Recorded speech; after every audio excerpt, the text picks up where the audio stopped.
Good morning, beautiful people. We are live.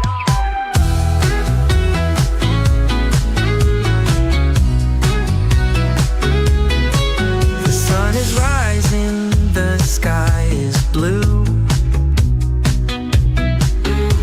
Good morning, grand risings, let's see what's new. It's that time of day for Sonia and crew. Good morning, grand risings. It's time to wake up with Sonia Poulton. Cup of coffee in hand, starting fresh with the beans. Wake up, sleepy heads, and shake off those dreams. Good morning, grand risings. It's time to wake up with Sonia Poulton.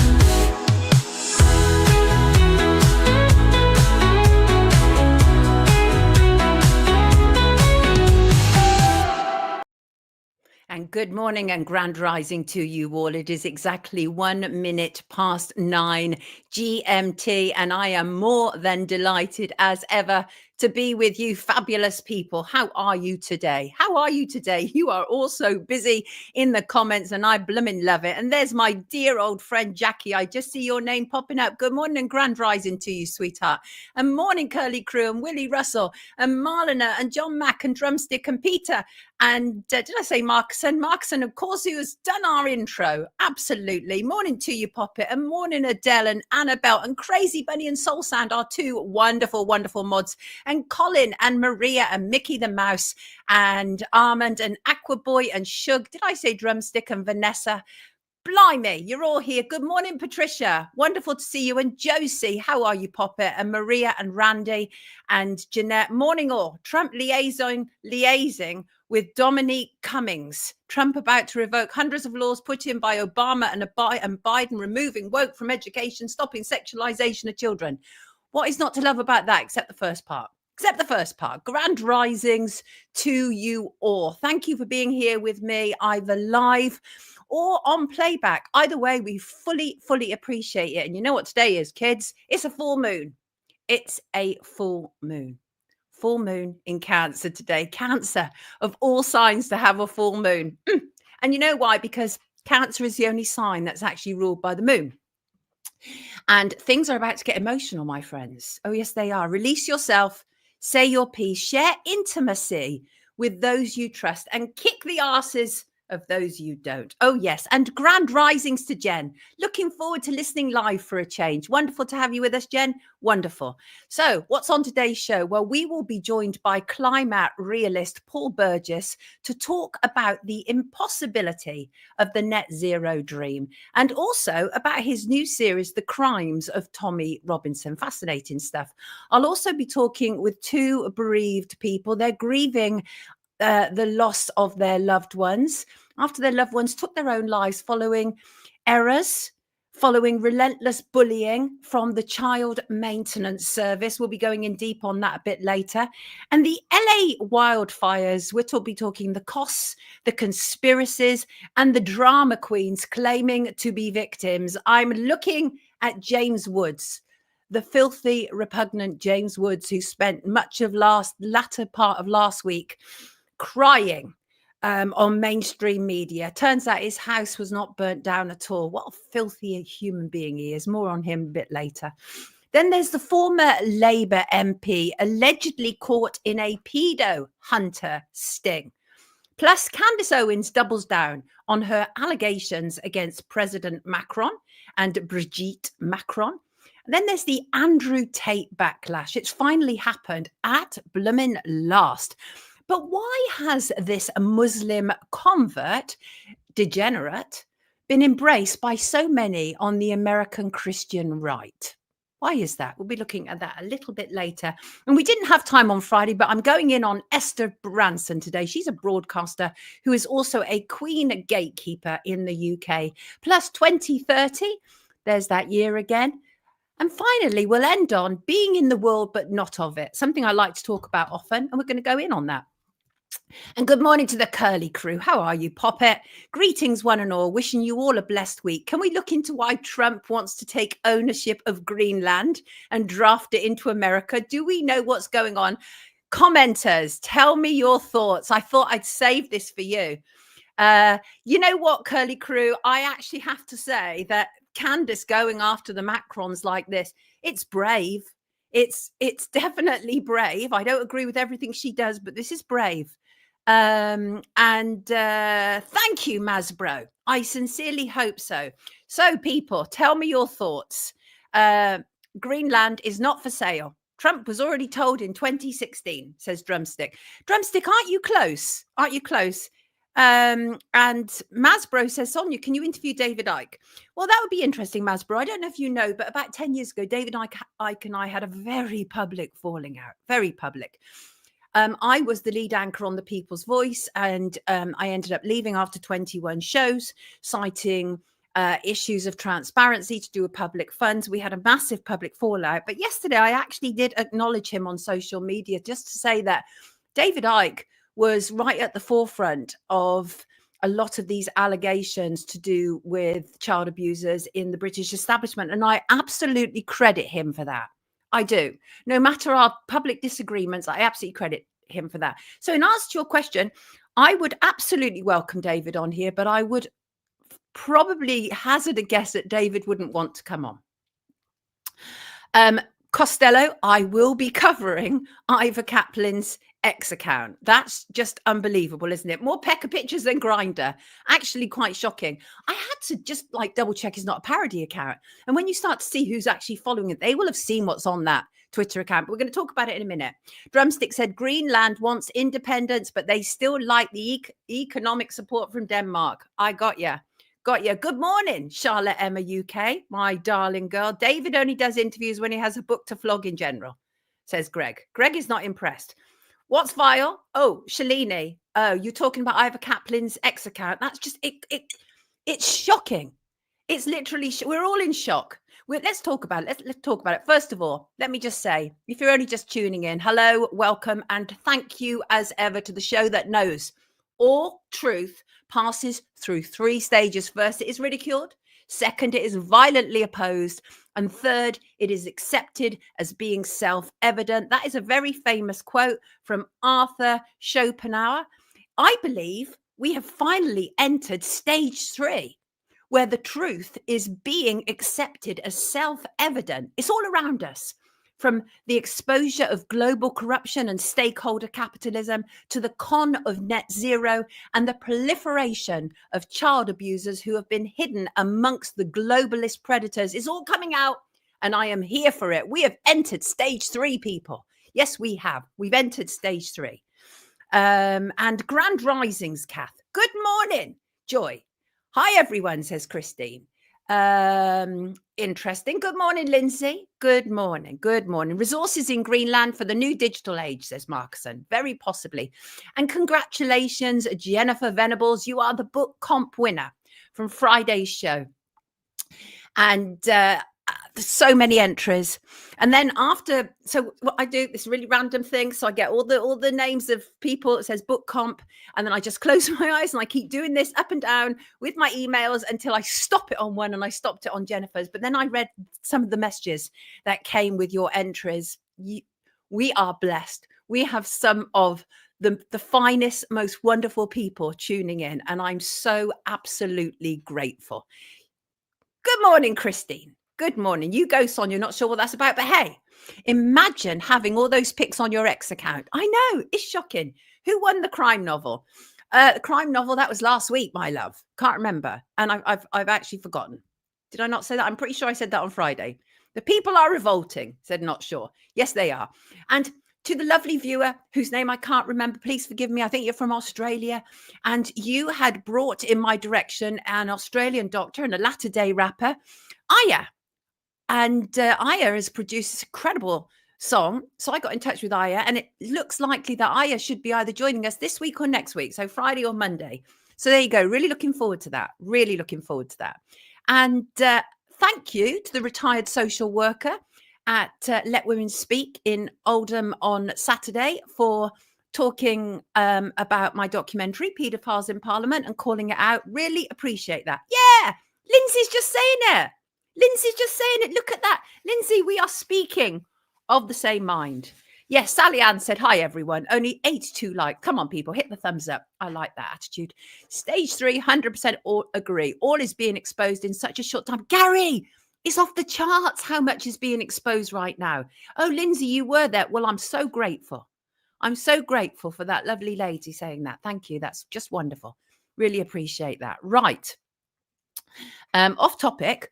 This is John from Coventry. Off topic, but I made walnut milk yesterday for the omega-3s and other brain-friendly good stuff, and it goes really well in tea. How did you make it? John, have you got a recipe that you could share? That would be wonderful. We would appreciate that. And yeah, blind hip shaker in reference to Ivor Caplin. Naked pictures of people are allowed, but hurty words are not, it seems. Absolutely. Peter, things are coming out at this kind of like exponential rate. I can't even keep a handle on it all. It is phenomenal, and I am loving it. Right. Let's look at the LA fires. I just want to, some of the pictures are, look at this, shocking. Stunning, absolutely stunning. Right, where do we start on this? So let's see. The LA County Medical Examiner updated the death toll on Sunday to 24. Very sorry to hear that. Loss of life is not good. Loss of life is not good at all. Again, nobody mentions the animals or the wildlife, but I do because I love animals. And but nonetheless, 24 is absolutely horrendous, really. And officials said earlier that at least another 16 remain missing. 16 of the dead were found in the Eaton fire zone, while 8 were found in the Palisades area. There's so many figures to throw at you here, and I don't want to bombard you, but at least 29 people have been arrested for looting in mandatory evacuation zones. What kind of low life do you have to be in a situation such as mass fires to then go looting, really? And the Eaton fire is the second biggest. It's burnt through more than 14,000 acres. It is now said to be 27% contained. We shall see. There's been a war of words between Gavin Newsom, the governor, and Trump. They've both had a lot to say to each other. Trump said the fires are still raging in LA. The incompetent police have the incompetent polls. What's polls mean? It's not the police, is it? Have no idea how to put them out. Thousands of magnificent houses are gone and many more will soon be lost. There is death all over the place. This is one of the worst catastrophes in the history of our country. They just can't put out the fires. What's wrong with them? Well, they partly can't put out the fires because of all the problems that they've had, including the dam removal scheme under Gavin Newsom to make it all a wonderful net zero place. So they had the dam removal scheme. There's not water in a lot of the fire hydrants. These are the reasons that they can't put out the fires. Oh, policies. Yes, blind hip shaker. You're absolutely right. The incompetent policies have no idea. Well, that still doesn't make sense. But yes, Drumstick, the fire hydrants are dry or planned, says Shug. I was listening to Mel Gibson. He's one of the most honest brokers that Hollywood has to offer. And he said, it's sad. And his words were, but it kind of looks, but he kind of looks at it as a purification. What does that mean? A purification of what is Mel Gibson referring to? Then, of course, there is the deplorable James Woods. James Woods, as I say, took to the airways, given loads of broadcast time to talk about how he lost his house. And this is actually the seriously deplorable James Woods. Do you remember how he responded to Gaza? Do you remember that? Those are his tweets on the screen. Absolute deplorable individual, wanted everybody killed in Gaza, and then cries like a baby when he loses his house. And who wouldn't cry like a baby when they lose their house? Except James Woods didn't lose his house. Didn't lose his house. No, he didn't. James Woods hasn't lost his house. Shalini hasn't. He's a liar. Stephen Hall said BlackRock will rebuild it. Indeed, indeed. Really interesting, some observations that I noted, by the way, and that was amongst all of the kind of, well, they're like funeral pyres of houses, the chimneys have survived. Now, I think that's really interesting because obviously the whole net zero thing is a drive to get rid of our open fires, our wood burners, and the chimneys have survived. And I just thought that was really interesting. I see that Musk has sent in cyber trucks. He's initiated this community support effort. He's deployed Tesla cyber trucks. Well, we know what happened with Tesla Cybertrucks recently, don't we? He's equipped it with Starlink for providing Wi-Fi and battery power. DJ Darkside said it was deliberate. Finbar said, did his house has gone? He's not crying about it. Has his house really gone? What's that? I did not know you said chimneys and not chimneys. I do not say chimneys. Chimneys. Wait, chimney.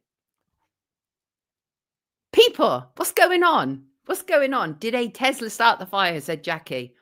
And half the trees survived too. I thought that was so odd. Yes, Teresa. It's curious, isn't it? Gavin Newsom is very, very angry. He's denying that they cut the fire budget by $100 million months before the fire. He said it's a ridiculous lie. We've doubled the size of our firefighting army, built the world's largest aerial firefighting fleet, and increased the forest management tenfold since taking office. And the community notes on X absolutely disagreed with him, said the 24 to 25 California state budget signed into law by Governor Gavin Newsom in June 2024 reduced funding by $101 million. So actually $1 more, even $1 more. Despite this, Cal Fire's wildlife protection budget surged from $1.1 billion in 2014 to $3 billion in 2023, most of which was under Newsom's governorship. So there's a lot obviously being said. Some people are saying, is this arson? Is this climate change? Is this Jews direct energy weapons? Is this lightning? What is it? What do you think it is? Then, of course, there was the insurance cancellations that took place shortly before the fires. That in itself is really interesting. What's this? 2 months before the fire. We're all on the same page here, people. DJ Darkside Jungle is reminding us. You're absolutely right. So I think what is that? I think we're yet to find out really what's going on. But I do tend to agree with this comment. And that is who just said it's Maui all over. Jones did. I agree. Except Maui was, for the most part, fairly impoverished. Although there are obviously enclaves. This is not just about very, very rich people. Although largely these houses are extremely expensive. But a lot of people have drawn my attention to this. Of course, it's the smart cities. It's an outline for smart cities, which is being shared online. It's of great concern to many people. The introduction says the soul of our recovery will shape the contours of our city's future for decades to come. We have a blueprint for the city of the future. That was Mayor Eric Garcetti, State of the City, and that was in April 2020. Sean is, we're literally all on the same page here. How fabulous is this? Land grab, says Christine, land grab. And it could well be. It could absolutely well be. And so this, I'm going to put a link in the description to all of this smart city bump, if for those who haven't read it. But it's really interesting. They're saying that the most promising of these tools in order to make LA a smart city, and this was in 2020, was of course technology. And they say that this is why the city of Los Angeles strives to be a smart city. I wonder if our first guest has anything to say about this. Finbar said Jews are not necessary. Box of matches sufficed. It would appear so, because there are now, I believe, there's certainly one in custody accused of arson. I hear that others are being rounded up. Mikey said 3 main fires started simultaneously. Hollywood moved out to Vegas prior to these fires, said Jones. It's about insurance premiums all going up and making us poorer, says Craig. Will it have anything to do with us? It's all orchestrated, said Randy. And the participating departments of the new smart city of LA is the Department of Water and Power, Information Technology Agency, Los Angeles World Airports, Office of the Mayor, highly criticized at the moment, Public Works Bureau of Engineering, Public Works Bureau of Sanitation, Public Works Bureau of Street Lighting, and the Department on Disability. Sorry, I said Florida. When a whole series of coincidences converge into one big coincidence, it's not a coincidence, but a conspiracy. I mean, I have to agree, DJ Darkside. It looks very weird indeed. Cheap land available soon, says Randy. Well, we shall see what is going to happen with all of that. I think that, you know, there are a lot of out there conspiracies, of which I'm not necessarily going to repeat. I've been listening to plenty. And I'm trying to stick to the facts as much as humanly possible. But it is all a bit bizarre, especially when you have such a Hollywood actor like James Woods allowed to just romp all across legacy media, lying that he's a victim. And it turns out he's not at all. Order out of chaos, says Sam. Absolutely. Chantel said Trump was interviewed just before the fires, randomly, in quotes, saying about water shortages and how to get water from Canada to LA. Yes, a married couple own all the LA water. They certainly own a huge percentage of it. Is that the Resnicks you're talking about? Is that the Resnicks? It's a real estate scam. Come on, they're not using Jews to start fires. They would use that shiz in war, if anything, in a tuition. I hear you. They can buy up the plots up cheap now. The Resnicks own and control the water is the Resnicks. That's right. Right. James Woods lying about his house is like the Pakistani bloke who made up the Southport murderer background moving too fast, which went viral. Got you, Charlotte. I hear you. Loud and clear. It's very odd, isn't it? I think we have time before we bring in our first guest to look at this story. Ivor Caplin. Ivor Caplin. Former UK Defence Minister, former Member of Parliament for Hove, very much a supporter of the LGBTQ agenda. And as a number of people have said to me, is his Twitter feed for real? And I mean, I have to ask, why would a former Labour minister be using his X account as if it was Grindr? I mean, I don't know if anybody else has seen it. It's quite shocking. It's quite shocking. Let me just talk a little bit about Ivor Caplin. He's a former chair of the Israel lobby group, JLM, which is closely linked to the Israeli embassy. He's been caught by paedophile hunters, allegedly. Well, they're not allegedly paedophile hunters, but he was allegedly attempting to meet a child. He was also the chair of the organisation during the campaign to oust Jeremy Corbyn. And as I say, the absolute state of his X account. And as Jules said, it's quite clear, this Jules on X said, it's quite clear that every MP who followed Ivor Caplin on here would be aware of his penchant for filth and for young boys, underage or not. I mean, I could not look at much of it. I saw the nudes, like, we're talking graphic nudes, right? We're talking young males actually baiting on his X account. I'm in shock. I'm in shock. Yes, Elvis Porter. You're talking about Maui, by the way. Didn't this happen in Hawaii? Yes, monopods. Caplin was on. He was on GB News, wasn't he, last week, berating Musk for politicising the grooming gangs. And he also retweeted quite a lot in support of Labour about it as well. So obviously what happened, I don't know if these are all over the world, but in the UK, we have like people online who are trapping alleged paedophiles. And so what they do is they get into a conversation with these people. They pretend to be young people and they arrange to meet them. And they arranged to meet Ivor Caplin.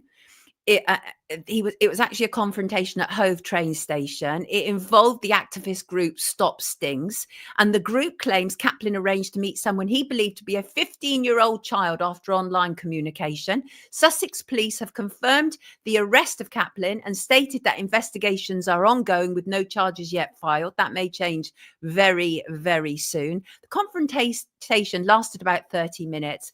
It's attracted thousands and thousands of views, thousands and thousands of comments. Police arrived at the scene, arrested Caplin on suspicion of engaging in online sexual communication with a minor. Later, officers conducted a search of his two-bedroom flat in Hove. Caplin has a history of controversy. Here we go again. Saw one photo and it was enough. I know, right? I know, like literally shocking stuff. But Caplin does have a history of controversy. He was the parliamentary undersecretary in the Ministry of Defence under Tony Blair.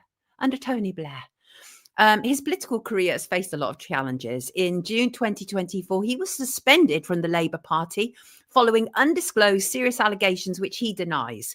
Caplin is not currently affiliated with the party. Now that reminds me of Nick Brown. Nick Brown worked under Gordon Brown.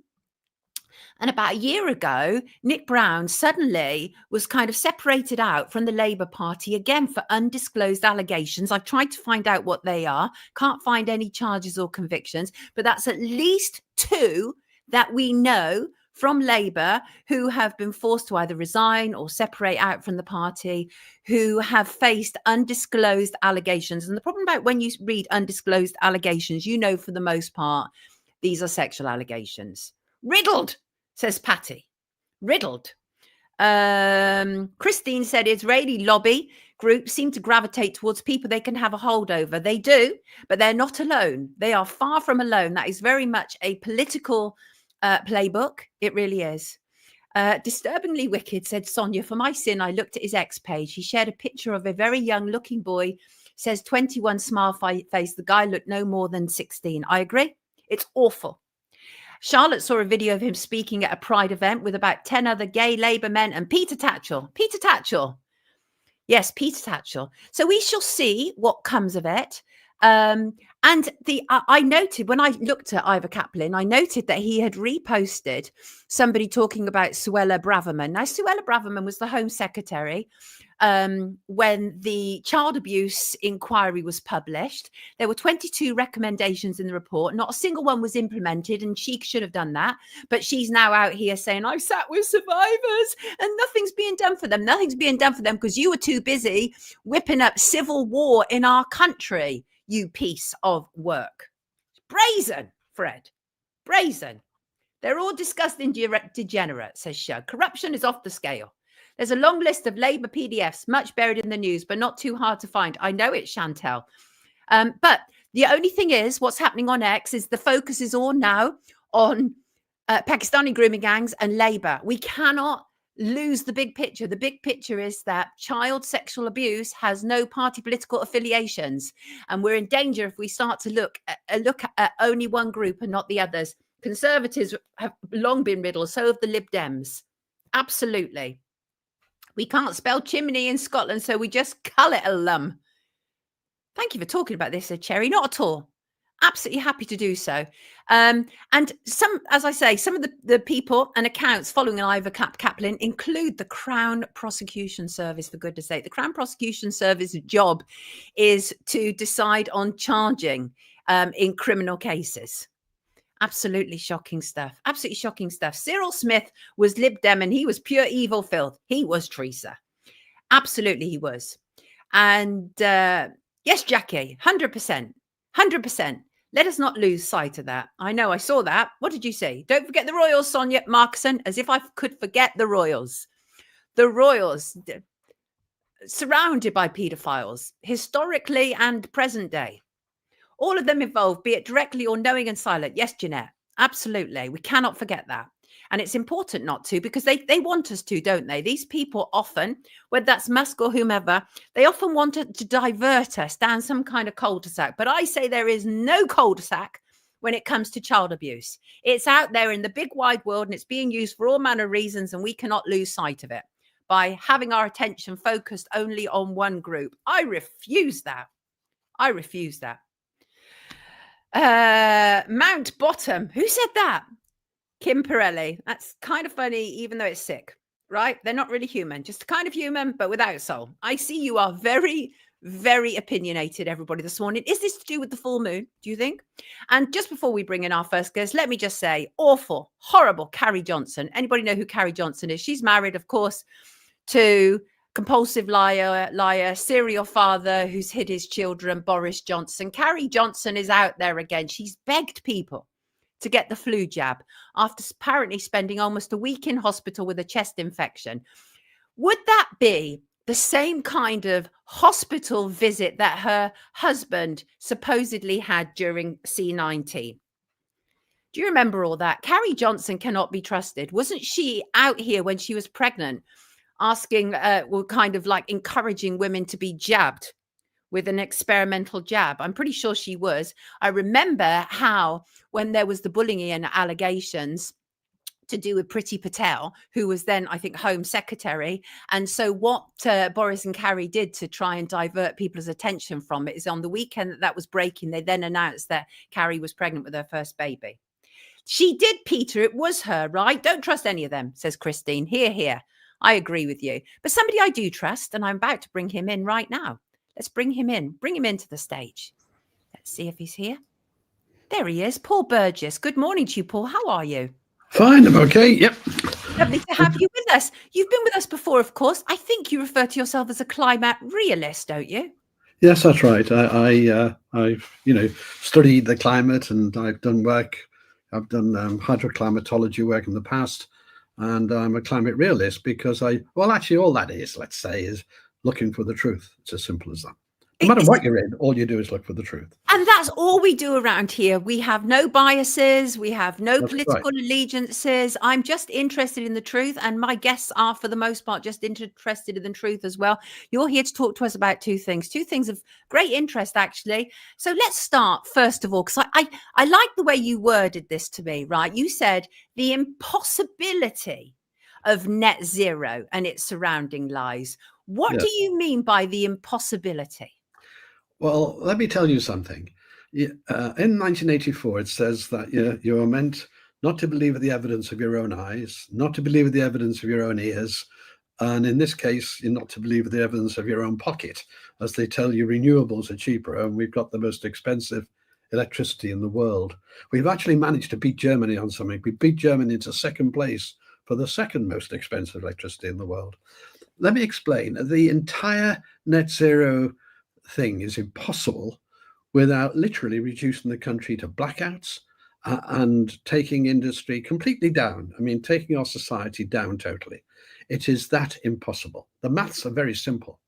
And we are in the grips of an ideology, of almost a religious thing, which bears no resemblance. And it's actually quite easy to explain as well. It doesn't require... Math us, Paul. Math us. Tell us. Well, all right then. By the way, let me give you some priorities of our existing government first before I explain it. Go for it. We've taken about 1.5, 1.6 billion from old age pensioners with the winter fuel allowance, whilst we're giving away just on green subsidies overseas, 11.6 billion. Yeah. So if we took the 1.6 billion out of that, we'd have 10 billion still left. But our priority is to give that marginal amount of extra green money overseas, which, by the way, is destroying them. It's not helping them, right? So that's a priority. That's a choice. That's a choice of government. Would you prefer in the public to give only 10 million away overseas to destroy their economies in places like Africa, because that's what it's doing, and actually give the old age pensioners the 300 quid, or would you prefer just to give that money away? And that is the choice we're in. Now, if you look at what they're saying in the NESO report, that's the new baby managing our grid, right? What they're saying, I'll give you one example because it's multi-layered. One example is to say by 2030, we'll only be using 5% of the gas. Our energy will only 5% come from gas. Yeah. But that's not possible because last week, there was hardly any wind, and we've had a few weeks recently. And last week, there was hardly any wind, and we had to buy. We almost came to a blackout. We came a few days ago. We were in a smidgen of a blackout, and they're going to happen, right? How can I put this? Without no one is going to build a gas station. But what they've also said in that report is we've got to keep all the existing gas stations open. And the reason for that's dead simple. If there's no wind, you've got to use gas. Yeah, gas. There's no such thing as storage. Forget it. There is no viable storage in any technology. None. Right? So you've got to use gas. But they're telling us we've got to keep all that. So the NESO report from Dave Billiman says we've got to keep all the gas stations open, but we're only going to use them 5% of the time. Well, as they're coming to fruition, they're to end of life renewal, etc., no one's going to renew them. Right? No one's going to do that. Now, here's another fact. When you're holding a gas station in reserve to actually suddenly come up and replace the wind that drops, you're burning 50% of the fuel to keep it idle. So you've got to keep a whole industry, a whole lot, all going, sitting away, wasting half it, literally burning energy. Yes, you've got that situation. At the same time now, as we increase our wind, last year we spent £1 billion telling wind farms to switch off. Yes. And the reason is overnight, as our demand drops and there's a lot of wind, we don't need it. But the deal is we have to pay for what they can produce, not what they do. So we have to pay. Last year was £1 billion. But now as we increase wind, that gap's going to get bigger and bigger. And so we're going to be paying 3, 4, 5 billion for them to switch off. Yes, it's a medieval form. We had that before. We had windmills way back hundreds of years ago. Sure. And we got rid of it because you don't. It's not there when you need it. Now, at the same time we're doing this, we've laid off in Wales 3,000 people in the steelworks. Right. That's actually 10,000 jobs, because there's all sorts of satellite businesses around that. There's all sorts of shops, retail shops, everything. There's a whole infrastructure around that. So we've lost 10,000 there. We're laying off tens and tens of thousands in the motor industry. So, just got the figures this morning. In Germany, this EV sales are completely collapsed now. But there's all these enforcements going on. Yes. But you'll be able to walk into next year, we've got to do 28% sales. And for every 28% is going to be EV sales. That's not possible. So what you walk in to buy a petrol or diesel car, they say, we can't sell you. We can't sell you because of £15,000 fine if we do. Ridiculous. And it's ridiculous. Now, on top of that, let me explain some of the impossibilities in your street. You've got a row of houses. Let's call them detached or semi-detached houses in a street. And they're lucky. They've got drives, because there's big problems with EVs for ones without drives, right? But they've got drives. So one person puts in a charging point up the drive, for an EV. And maybe that catches on. And as people add, there isn't enough power in the street.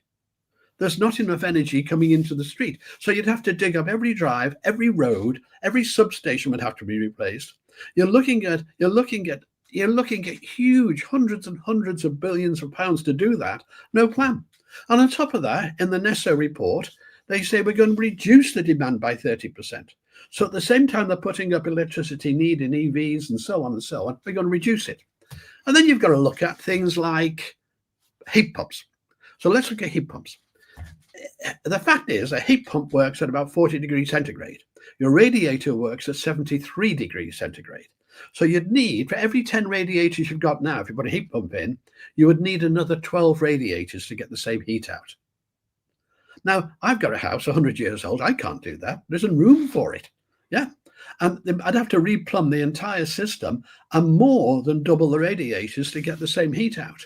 So in lots and lots of houses, heat pumps are impossible. The only time they're possible is underground heating, which does operate at 40C, where you put it in a new build. That's possible. But what you've done then is taken it away from gas, which is much cheaper. Had we not had wind in the last 5 years, up until November 24, there was a report out. Let's pretend we didn't have the wind and we went through the Ukraine crisis when gas prices went up. How much difference? What would the situation be today? Well, the situation would have been we'd have saved £18 billion. £18 billion in 5 years would have been saved by not having wind. But that report is actually unfair, because by not having wind and not having a whole net zero, we wouldn't be having the 11.6 billion going overseas for green aid. We wouldn't be having all these subsidies. So is that really what we're looking at? Is all of this boiling down to money and corruption? Because obviously the whole net zero is captured, right? You referred to Ed Miliband, and obviously he's overseeing our green project. And we also know that people who have invested in him are very invested in the whole green agenda as well. Is that what we're dealing with here? Yes, we are. We're dealing with a Ponzi scheme now with wind, because if you look at, again, I look into the technology, but if you look into the wind farms, they're saying the old wind farms had small turbines on them and they last longer. But a professor from Edinburgh University got all the accounts of all the wind companies and analysed it. And the ones with the bigger turbines, and they're all bigger turbines now, above 4 megawatts, those don't last very long. So maybe 15 years, but everyone's pretending they last 25 and 30. Now, what's happening is there's been a lot of green money, let's invest in green funds, etc. That has now become a Ponzi scheme because it's based on wrong data. And actually, someone's realizing it now, because if you take like in the States and so on, the green funding is dropping off very rapidly because some wise people are realizing the whole thing's a Ponzi scheme, which it is. And so it will all come to, we haven't got the money to do it. There's no need to do it. So it's all going to eventually come crashing down. I've got questions for you, and I don't even know what this means. But Chris said, could you ask him if he knows anything about abiotic oil, please? No, abiotic oil. Never heard of it. You mean bio oil? Oh, maybe that's what it is. Maybe Yeah, that's what it is. sure. Let's look. Yeah, well, I don't know much about it, no, but it's irrelevant to the subject because, look, if you build a wind farm, you need the columns are built out of steel, etc. The blades are built out of fiberglass. Yes, you need, and by the way, this is important. All wind farms, when they're not blowing, need electricity to be supplied to them. Quite a lot. So a wind farm takes in electricity when it's not turning. It has to, there's a technology there. I explained it in my videos, but so you even need it then. But antibiotic, no, I think she probably means is a bio oil, etc. Right. So, but all these are frivolous things to the side of the main issue. We haven't got the money. It ain't going to happen. And so it's only a question of time how much destruction Miliband and the government does before it collapses. But it's going to collapse in this government. It's going to collapse within the next 5 years. It's already beginning to. But you ask yourself, we've had 2 electricity price increases recently, a few months apart. Right. Yeah. Why are we paying? I was struck this morning. I watched a video and they were saying, Trump was saying we've got to reduce our energy costs. They're already we're 3 times higher now than they are, and they will reduce it. Let me ask you this. Do you think that blackouts are inevitable? Because they keep warning them. Yes. You do? I do. Well, it came within 580 megawatts. Let me explain that. We came within a tiny, tiny percentage of a blackout 2 or 3 days ago. Tiny percentage. If we have a cold spell, right? If we have a cold spell high over Britain and it gets really cold, I think we're going to have blackouts. There's no way. But what they do is they use terminology and posh words. They say demand management. Well, what that means is they cut you off, right? Demand management. Exactly. Exactly. And they will say, we'll pay you not to have it and things. They do all that. But that is, again, a cost. The costs are eye-watering. I mean, the man's a nutter. Ed Miliband is a total nutter. But so is everyone who follows that. Well, exactly. That's ignorant or stupid. We can't separate them out. They're all part of it. They're captured. It's a cult, like the gender cult. We have cults all over the place. Even the Climate Change Committee has direct links and direct financial links to the Green Brigade, the green industry. It is a total con. Absolutely. And then we're going to take £22 billion to bury CO2. I mean, it's meaningless. So we're going to bury the CO2 that China can burn in a few days at a cost of £22 billion. Insane. Fred wants to know, what are your thoughts on nuclear? Oh, totally. I support nuclear and fracking. The way out of this, the way in the future is, you see, there isn't any storage. So I want to make that clear. There is no, forget hydrogen, forget pump storage, which I've been involved with, all of that. So you need fracking and nuclear, right? Now, nuclear can't be swapped very quickly. So it's a base demand. You can't up and down the level. It takes a week to close one down, a week to start one up. So you can't, but gas, you can get up quickly. So you need both. You need nuclear for the base and you need gas. And the best way for that is fracking. And forget the scare stories. In this country, because people don't understand what a logarithmic scale is, our government passed a law on fracking that is 3,500 times more sensitive, the tremor, 3,500 times than they allow in America. It's impossible to frack under the law, because when they passed it, they didn't realize that the numbers they use on the Richter scale are logarithmic. And so to go from like even 7 to 7.5 on the Richter scale is an enormous amount of extra energy. Yeah. It's really quite phenomenal. It must boggle your mind, given your history, your experience. You've traveled all over the world. You have an understanding of how nature works. Yes. And how all of these things, it must be absolutely mind-boggling to you to see these people come forward as part of this mass agenda, absolutely lying to us and getting away with it. And as our viewers are pointing out, that if you dare to criticize or question the agenda, they treat you as if you're demonic, as if you want to destroy the world with your own bare hands. Oh, I was on GB News yesterday afternoon again. And again, Jim Dale was going on, just about 98% of politicians think you're wrong. Well, fine, I don't mind that. Just be the thing to me. So now we've even gone from 98% to scientists. But then all I got was ad hominem stuff, which is irrelevant, totally irrelevant. Absolutely. Let me move you on to the other thing that you want to discuss, because it's actually part of a series of videos that you making. I think have you got up to the second one now, or have you now produced a third one? Because I've seen one and two. I've done two, and I'm started the third. It's the crimes of Tommy Robinson. Why did you feel the need to do this and address this issue?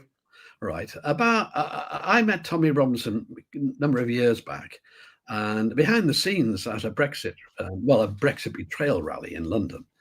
And I was shocked by the misrepresentation by the mainstream media of that rally. But I also met him, and I said to him, I would like to do a documentary in your life. I would like to find out who you are. So he was cautious at first, but we did it. And it's called The Real Tommy Robinson, and it's in 3 parts. And it got banned after a week. We got 1 million views before it got banned, but it got banned. And all it does is the truth. And by the way, in that, I went through every single crime that he's done. Yeah. And I had him crying at one point, but not him for himself. He was crying for a victim of the grooming, actually. But so it's a complete balanced view of Tommy Robinson. And after that, I began to admire the man, because I was able to. I mean, this is the man who kicked a man. He was attacked by a man in plain clothes. They fought, and when he was on the ground, he kicked him, which he shouldn't have done. Black and white shouldn't have done. That actually wrecked his career in aeroplane engines and so on. It wrecked his career and started him off. So he's not perfect.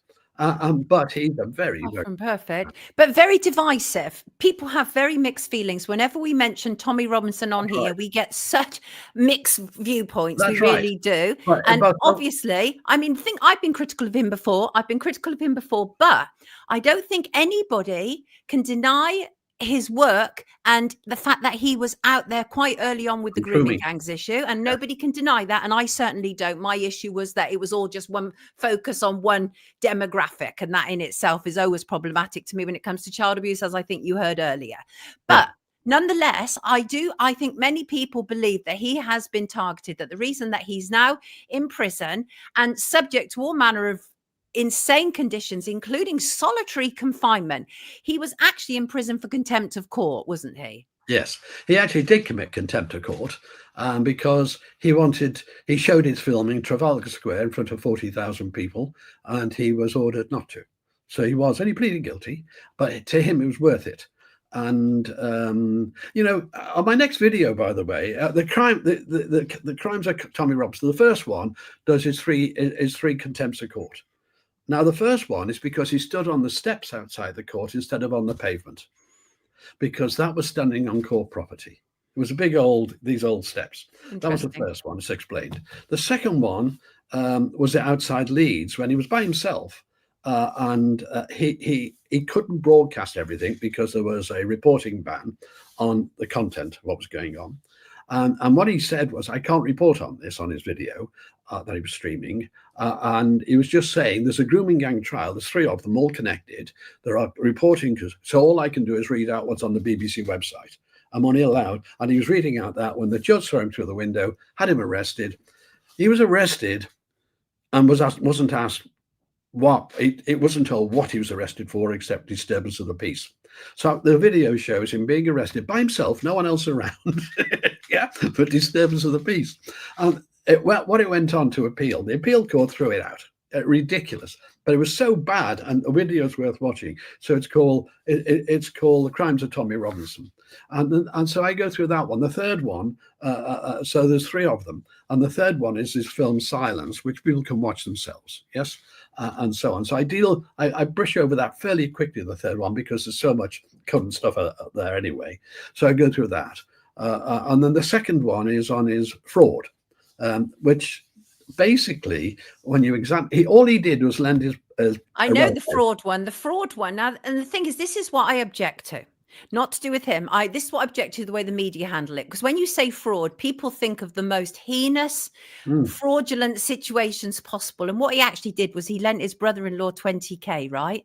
Yeah. And for a mortgage. And Yeah. the brother-in-law then claimed on the mortgage form that he actually earned more than he did as a consequence of that. And then that was what Tommy Robinson was done for. That's the fraud. What do you think of people like Piers Morgan, what he's been saying, for example, about Tommy Robinson this last Terrible. week? They're not interested in the facts. So I'm the first to say, Tommy, you've done wrong there. Bang, bang. But they're not interested in that. And in the case of the fraud, by the way, the worst part was this. They'd already had a go at him 3 times, 3 arrests, and had to release him. And this is when he was under the EDF in 2008 and things. Sorry, in 2012 or so. I've forgotten the date. Anyway, they said to him, we're going to put your wife on the stand unless you plead guilty to fraud. And he said, I didn't do anything. And he said, your wife. Now, if his wife came on the stand, if you notice, no one knows his wife. There's no images because he's got to keep his family safe. And he was in that situation. So what I expose is that story where that happens. I mean, he was arrested outside the Leeds court. He was arrested for disturbance of the peace. I remember that. And the charges were dropped. So the police use illegal methods to arrest people. And they know that's not disturbance of the peace. There's no one to disturb. Yeah. Do you think he is treated more harshly because of who he is? Yes, because he's a working class lad, brought up in a rough district. Yeah. And many Muslim friends, by the way, and many I've sat with him around table for dinner, and you've got all mistake, you got Indians, you've got, and so on. You've got everyone there. He has no racial. He's the least racist person I've ever met, I think. So also, I know that's not true. So what's similar for my work on climate and my work with Tommy Robinson is not to protect him in a sense, but to expose the truth. And the truth is, for a civil offence like contempt of court, and it's a civil offence, not criminal, you're normally put into an open prison at the worst for a week or two. Right. Yeah. Right. He's put in there for 18 months. Well, you might get the 50% remission, but 18 months in solitary. And what I then do is I do a video exposing this, because the law in this country is that to go past 15 days in solitary is considered permanently harmful. Right. And I know Tommy's in a frail state before he went in. Tommy is not well mentally, in the sense that the almost a year in solitary really, really did affect him. And he hasn't recovered from that, but he's put his body forward on purpose for his cause, as it were. You've got to admire. Yeah, I understand. I do understand. I have differing opinions about him. I don't like his support of Zionism. I have a lot of problems with that. I do wonder who has funded him over the years. I have a lot of problems with that. But I also am absolutely aware that he has been subject to a lot of demonization, no doubt about that. One of the things that you did, and I think I'm pretty sure it was you, and that is you compared him with Peter Mandelson. Is that correct? Yeah. You've done that, haven't you? Peter Mandelson, of course, who's now just been given a whole new leash of life. He's going to be talking with Trump on behalf of the UK. I know. But Peter Mandelson committed, although Tommy didn't actually gain, it was his brother-in-law who had the mortgage, not him, right? And by the way, no one lost a single cent. The house was sold. It was all over months before the investigation. Right. They just went through everything. They went through 10 years of every single relative's tax records. Trying to find, they couldn't find it, so all they grabbed on was that. But Peter Mandelson, borrowed 350,000 quid from the Postmaster General at the time, didn't declare it on the mortgage form, didn't declare that debt, which you wouldn't normally. If a normal member of the public went and said, I want to apply for the mortgage, and then ask what your financial state is, and they leave out the 350,000 at the time, and that's worth like $1 million now, yeah. If they leave that out, then that's fraud, that's deception. But he gets a lordship, and he gets to be ambassador for America, UK ambassador to America. So what I do there is contrast that. Yes. Yeah, it's not okay. That. It's not okay. It really isn't. So are you in communication with Tommy now? Indirectly, I am, yes. I had communications yesterday, but they're on the very simple things in my videos. So I needed some questions answered. because I have to check the validity of them, all the facts when I'm making the videos, of course. So I need his version as well. I can get the public version, but I need his version as well. And even though I've been through most of them in the past and made videos, I don't want to make a mistake. I want to try and do it correctly. And I'm not saying I'm actually just trying to tell the truth. That's all. Yeah, it's not a PR job you're doing. No, I mean, no, I no. noted that. I was listening to it and I was trying to keep a certain distance listening to it. And I thought, actually, this is just factual. This is literally just factual. And I presume that you felt the need to do that also because of the serious amount of disinformation that's out there. Yes, that's right. It's the truth. Right. It's the truth Right. again. Right. So just before you leave us then, I mean, obviously he's in prison right now for contempt of court, but the harshness and everything else, do you believe that he's a political prisoner? Yes, because I'll tell you why. Very simple, very simple. It's the same as the Leeds case with his contempt. The appeal court released him immediately and said there were 6 or 7 things. You know, he was put in prison without being told what for. He wasn't allowed to plead guilty or not guilty. It goes on, the list goes on. It was so bad, he was simply grabbed and put in prison. Yeah. And in a total abuse of the system. That went to appeal. The appeal court agreed on all the points. I think there's 7 of them, right? Really bad, unbelievable points. And the appeal court said, right, you're immediately released, yes? But then the Attorney General gets hold of it. The Attorney General is a political appointment. At that time, it was a Conservative Attorney General. And then they force it through. And I didn't believe that would happen. I finished my documentary, the 3rd part, when it just won in the appeal. And when the Attorney General got it and got hold of him and put him in prison for it, well, crikey, I thought now our judiciary is corrupt, the whole thing. It's political because a political person enforced it. And that's happened twice. Interesting stuff. Thank you so much for joining us. Like you have to read these comments. There's so many. like so many. And the thing is obviously lots of people have a lot to say about him because he does spark dialogue. I think he's a lightning rod in many respects as well. I think, I think some of the stuff that he's alerted us to is a good thing. Other stuff, like I've said, highly questionable. But I think for many people, the jury is still out. And I'm glad you're doing this factually, because actually I think what Piers Morgan has done, and Nigel Farage as well, actually, I think both of them have been really reprehensible and disingenuous in what they've had to say. Nigel said he'd attack women. If a woman was being attacked in the street, I didn't know the first man there would be Tommy Robinson to protect them. He's never done anything like that. But then it doesn't matter. Just add that to the list. Yes, and that's what goes on. And that's regardless. Even I mean, Tommy has done wrongs. Yeah, but regardless of that. And I show them up. In fact, one of my videos goes into the incident where he kicked the off-duty policeman. Yeah, he was having a row with his girlfriend. A man came up and attacked him. The judge said, yeah, you're right to do self-defense. He attacked you, right? But when he was on the ground, you kicked him. You shouldn't have done that. That's what he went to prison for and lost his career for. So he did wrong there. Yes, he did wrong. And he's a young man, came out a bit drunk with his girlfriend, who became his wife, by the way. Yeah. So there's a story there. Now, when I come to that one of his crimes, I'm going to tell you, just as I've told you now, he shouldn't have done that. Yes. He shouldn't kick a man when he's down. In the world he lived in, then you did. Thank you for being with us this morning. We really do truly appreciate it. Everybody, this is Paul Burgess, who knows a lot more about the world than just the climate. Thank you so much. Take good care of yourself. Have a good week, Paul. Great guest. Yes, Fred. Indeed, he is. Absolutely. He'll be back soon. We get so many requests for you, Paul. It's absolutely ridiculous. Brilliant. Take good care of yourself. Thank you for your work. Bye. Paul Bye. Burgess, everybody. Bye. Bye. Brilliant. Brilliant to have him with us. Absolutely brilliant to have him with us.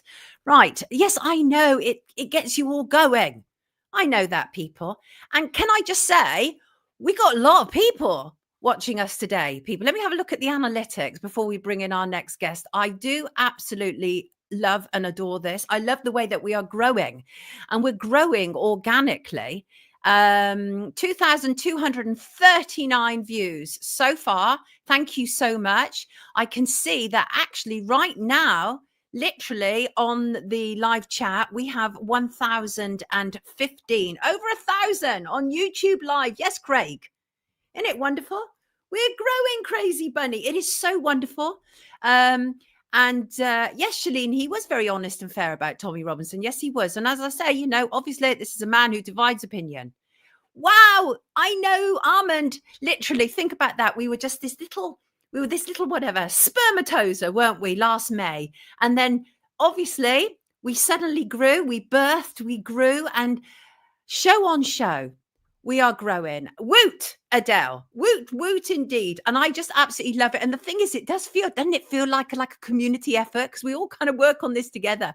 And the thing about Wake Up, obviously, it's about you. It's really about you. We look at what's going on in the world. We look at crimes. We look at conspiracies. We look at injustices. We look at corruptions. But a lot of this is fueled by you, our wonderful viewers. You come up with ideas. Paul was here as a consequence of viewer requests. Yes, Christine. Sonia's Club for Truth. Maria loves the show. Congrats. We love it and we love you all. Thank you so much, everybody. Magnetic pulling power, drawing them in.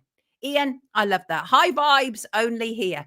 Really important, because even though we have to cover some really horrible negative stuff, it's really important to keep our vibrations high, because the world is a hard place. It can be a very hard place. Let me just double check. I'm about to bring in my next guest. Now, this complete change of tempo, I'm going to warn you.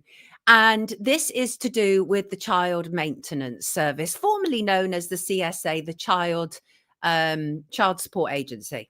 And I know it from that because I did an expose on it when my daughter was a child. And the reason I did an expose is her father was paying money into the Child Support Agency, and they were literally losing it. They lost thousands of pounds of our money. And one of the things that I really dislike about the issue to do with maintenance and parents with and without care is that people are always tarred and feathered as being irresponsible or feckless if they have to use the CMS. But that is not always the case. There's a multitude of reasons why people use the CMS. But we are about to hear from two families who are bereaved, who are grieving. And that's why I say it's a change of tempo, but it's a really important story. They need to be heard. So let's bring them in. Let's bring them in right now. Here she is Joanna. Good morning to you, Joanna. Good morning. And here's Ian. Thank you both for being with us. Ian Briggs and Joanna. Joanna, do you have the same surname as your brother? No, I'm Smith. Joanna Smith, thank you for joining us. I appreciate both you being here with us. As you heard from that intro, we're going to be talking obviously about the CMS. I'm sure that with both of you, when you even hear the CMS, you just want to scream and headbutt walls. So let's not waste any time. Let's start straight off the bat. Ian, I want to start with you. I've had my initial conversations with you as a consequence of a brilliant man on X who is highlighting these grave injustices, and grave injustices they are. Let us bring up an image. First of all, if I can bring this on the screen, I think I can. Here we go. This is Gavin Briggs.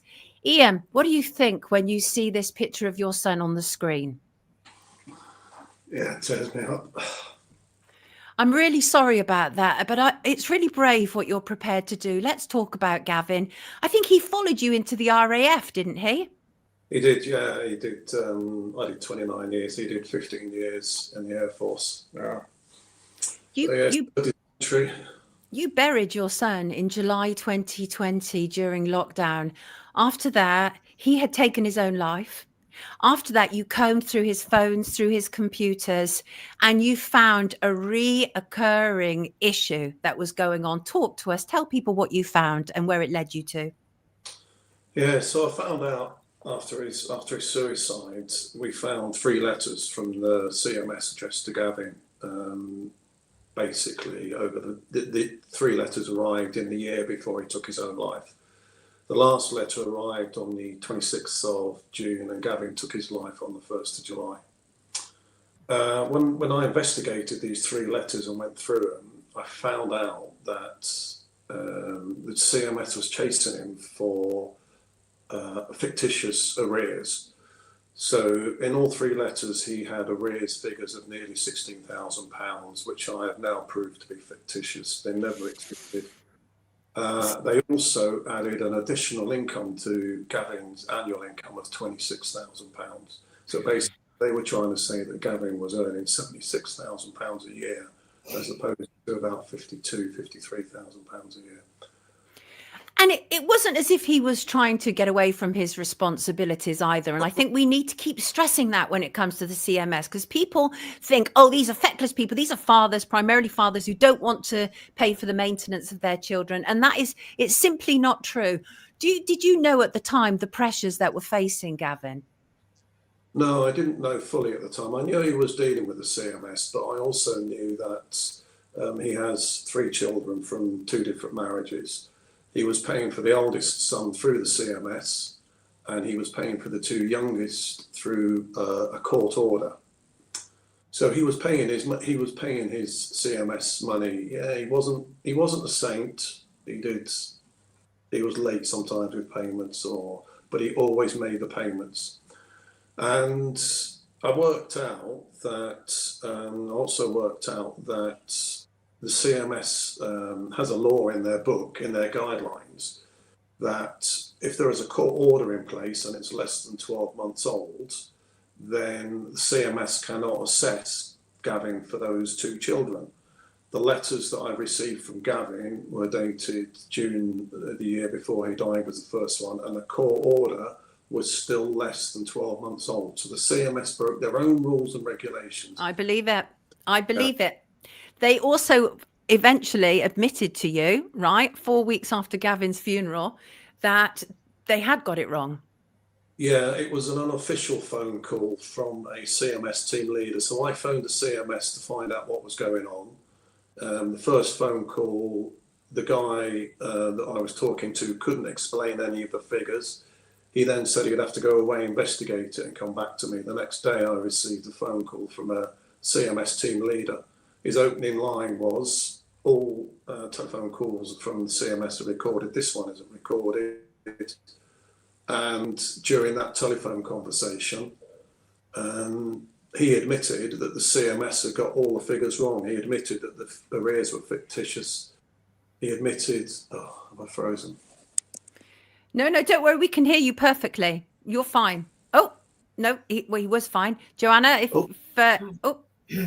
I think he's just disappeared on us. While we're waiting for him to come back. Oh, no, there he is. Ian. Yeah. So they admitted it, obviously, that sort of unofficial phone call. Why do you hold them responsible for the death of your son? Because that was the main reason. They were chasing him. We worked out, we think, because he was paying by court order, and then the CMS were chasing him for money as well, we think he was going to be paying out nearly £2,500 in child maintenance to keep the court order payments going, to keep the CMS payments going, which obviously left him with just over £100 a month to survive on. So since I lost Gavin, I've obviously been doing. The CMS refuses to talk to me. They won't give me any information. They won't give me Gavin's files. So I've done a lot of investigation, and I'm working with a group called Stops now, which is trying to. Well, let's get on to that in a minute, because I want to talk more about the issues to do with coroners, to do with Stops, all of that. But let's bring in Joanna. Joanna, I'm pretty much going to say the same thing to you. So obviously, this is your brother, Jonathan. Again, how do you feel when you see him on the screen? Emotional, angry, because I believe that it was preventable if he'd have been listened to, and his account of events had been taken into consideration, and actually his cries for help with the CMS had been listened to. Which they weren't.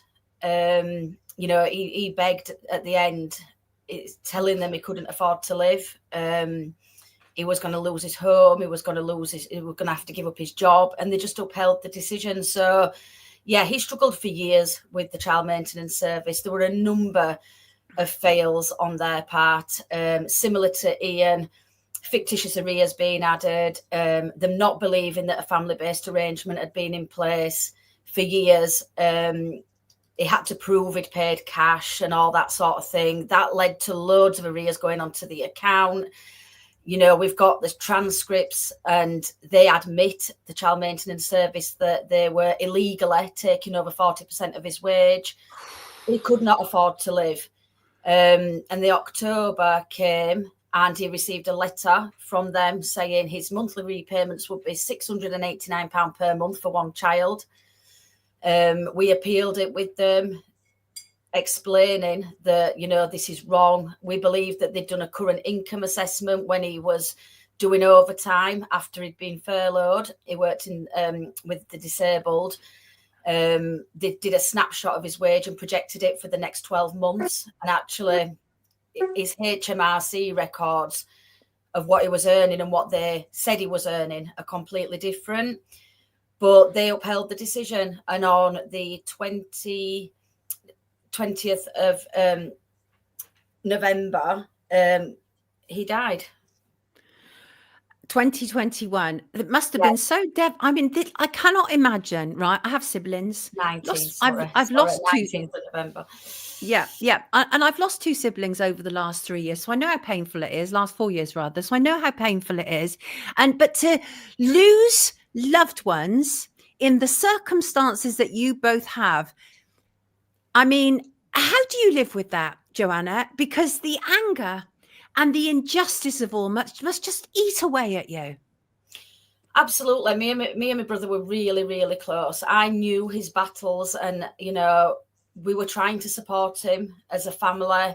There were a number of things we put in place. It's heartbreaking. What he did that night, it will haunt me forever. Of course it will. And the difference is as well that, you know, he cited them in his suicide note. That's he huge. Cited the child maintenance service. He named them as the reason why. You know, he couldn't even afford a car. And I go back to the point that you made around, you know, my brother had no issue paying for his child, his daughter, no issue at all. But, you know, he lived on his own. The more he earned through overtime, the more they took. He literally was borrowing off Peter to pay Paul. The bills were coming through the door. He just could not cope. And it's not just, it's too late for Johns now. That's right. You know, we still see so many people affected by this issue, and nobody seems to be holding anybody to account. Yes. And, you know, you will come on to, I'm sure, the coroners, but, you know, it's horrendous how we were treated at that time and how this issue was brushed under the carpet, despite the fact he'd got a suicide note naming a third party as the reason for his death. Shocking. And let's turn to the coroners, because I think this is really important. It's a huge part of what you're both doing right now. It's so substantial and significant. Ian, pick up about the coroners. What are the problems with coroners and these suicides?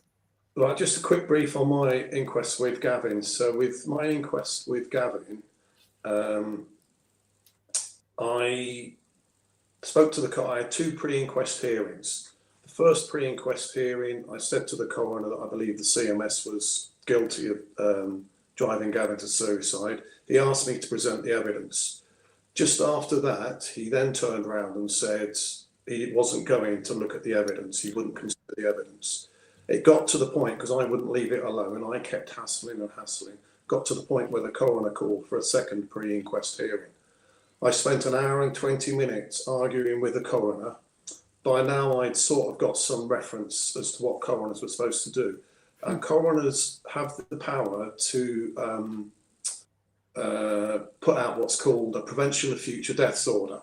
And that's what I wanted from my coroner, and he refused to do it.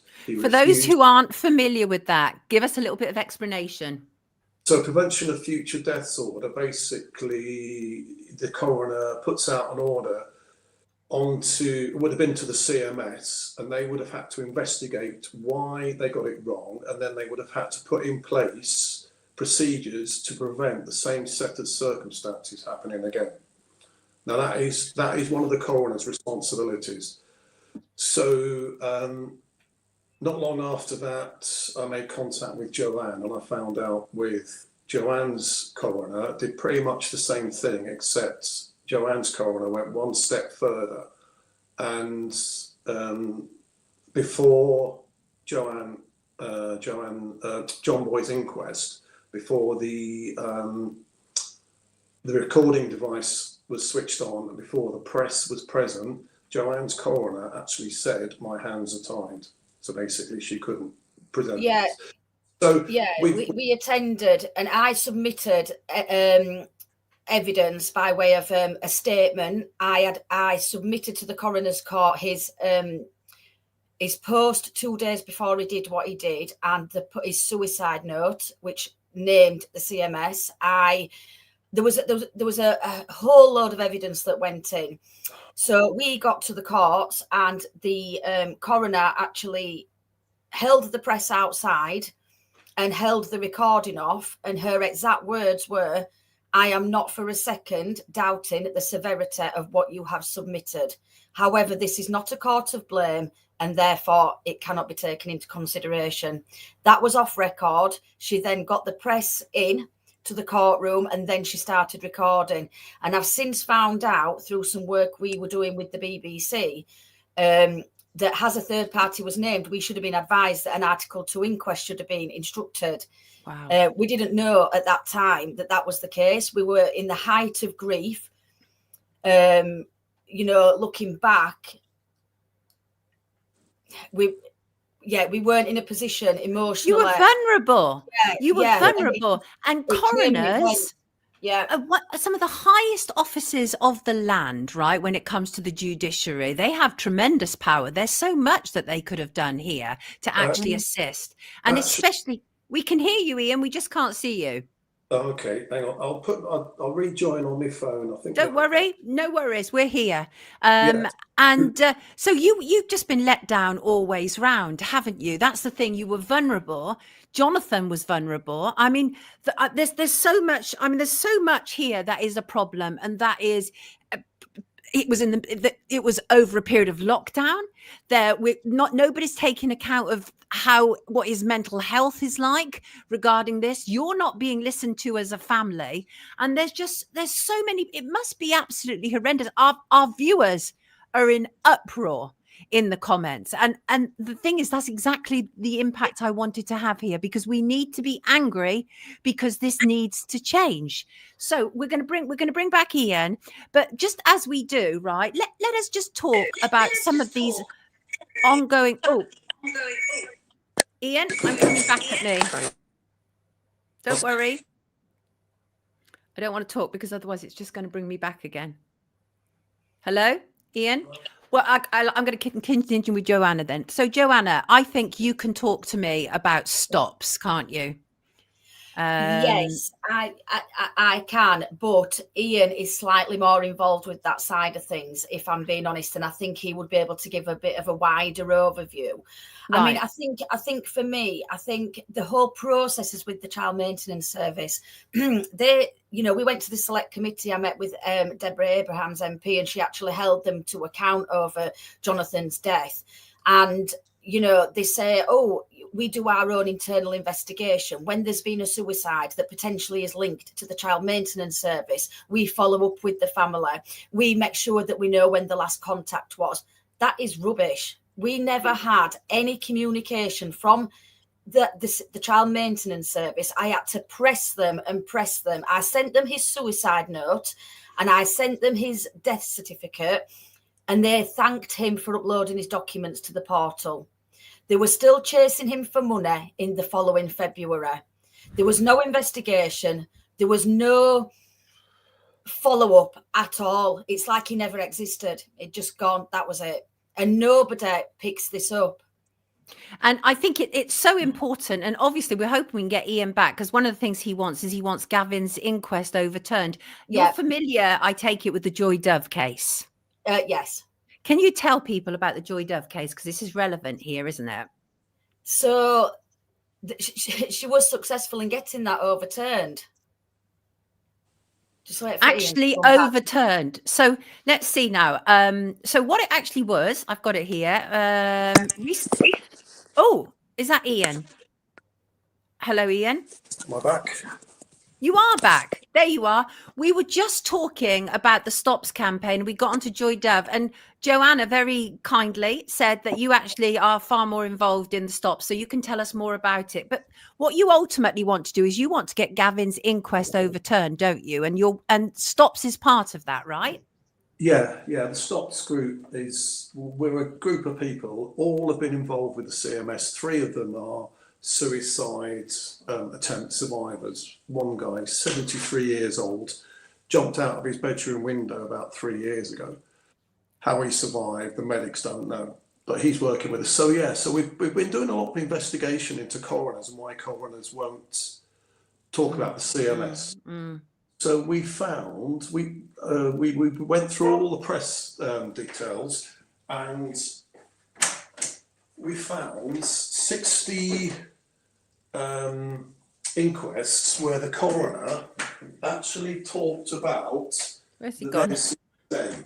But all these 60 deaths where the CSA was involved are pre-1990. And it turns out in 1990, the coroner's guidelines were effectively changed by the government. And in doing so, they've effectively gagged the coroners. So the coroners cannot name, and it's not just the CMS now, it's the DWP as well. The coroners will not name the CMS or the DWP in suicides. Shocking. So Shocking. Absolute negligence. That is a cover-up right there. Massively. So not so long ago, Joy Dove, her daughter, Jodie, committed suicide.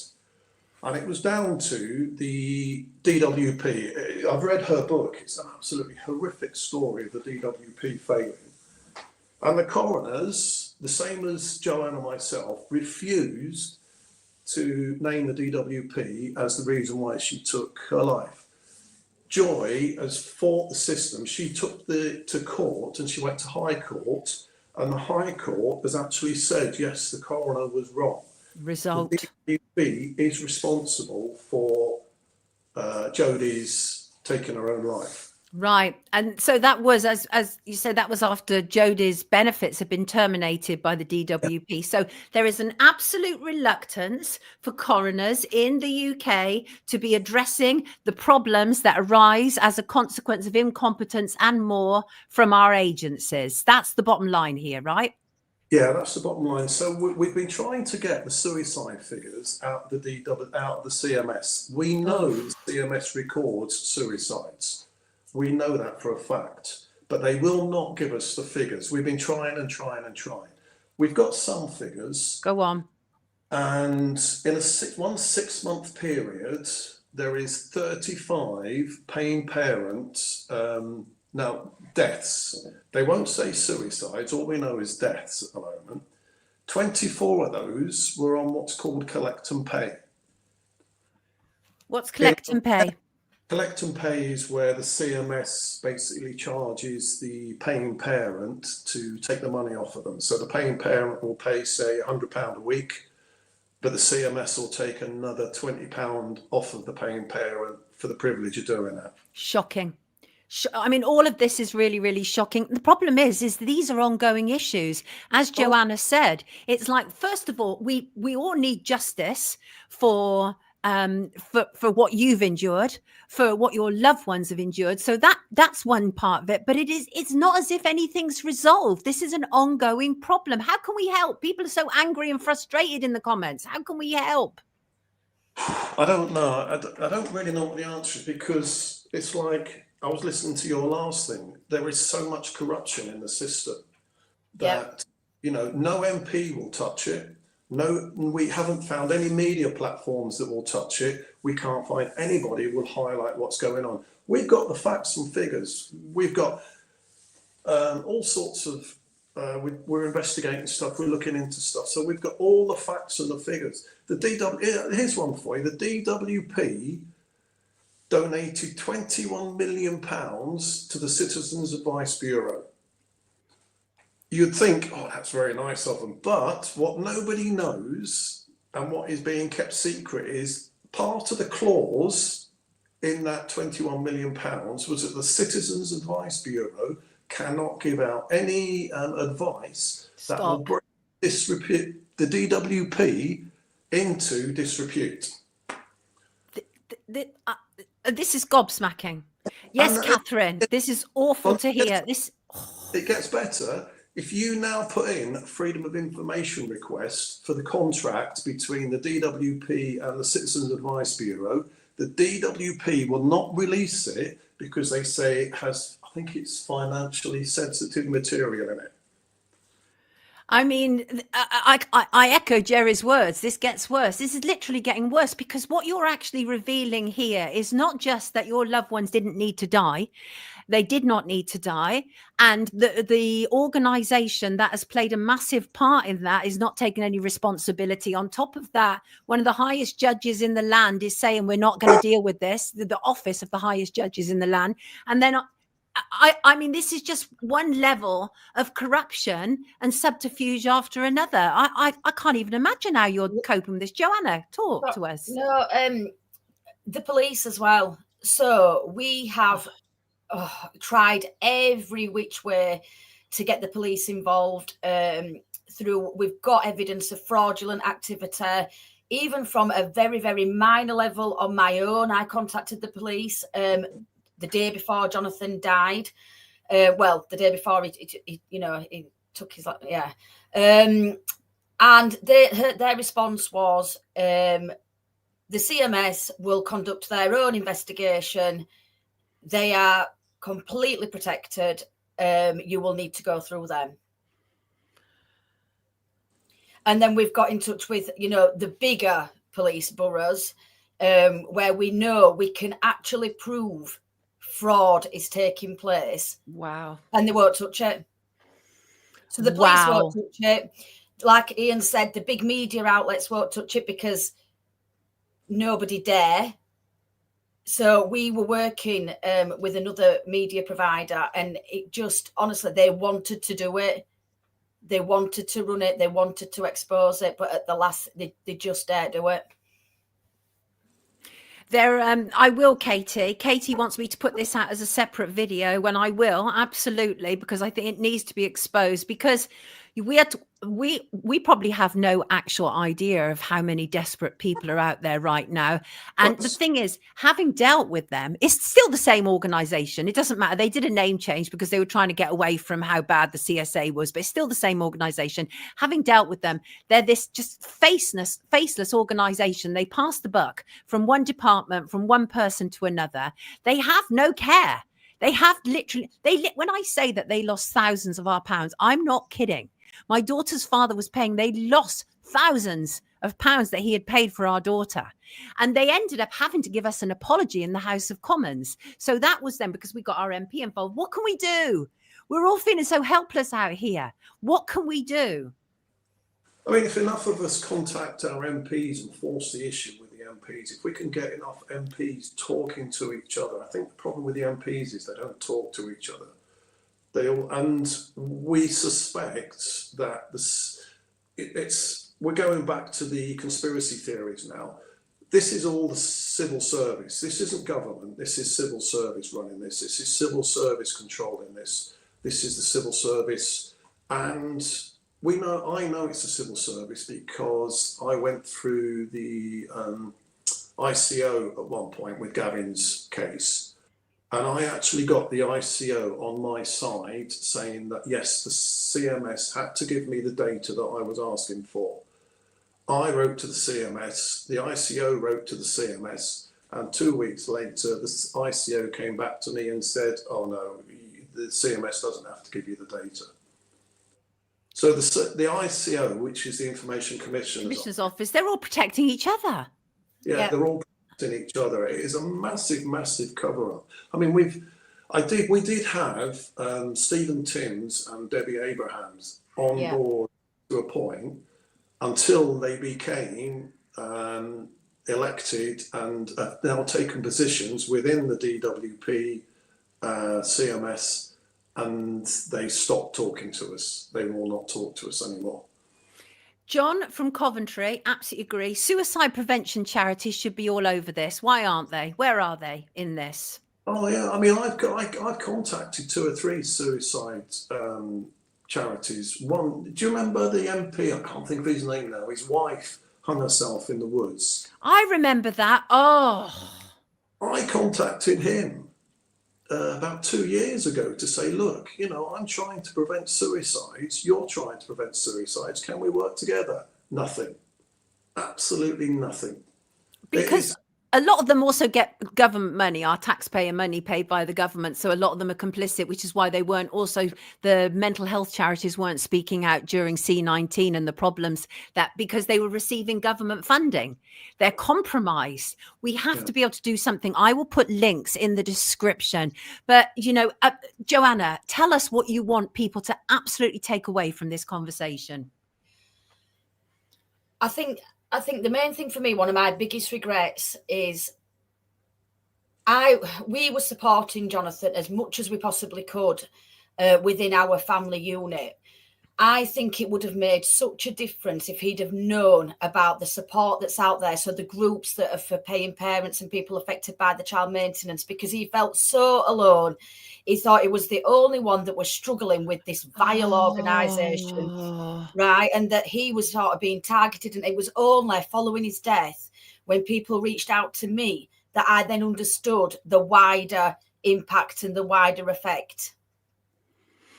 It would have been so isolating, so solitary, compounded with all the problems of lockdown, to be relentlessly attacked like that by the CMS. It just is unconscionable. It's unconscionable. We need to be able to help you. And what about you, Ian? What do you want people to know? There's people out here trying to help. I mean, I personally have spoken to about 3 or 4 different people who have been put in contact with me through various sites. We've talked out suicide, and listening to the despair in these people's voices. Yes. Is horrendous. Absolutely. We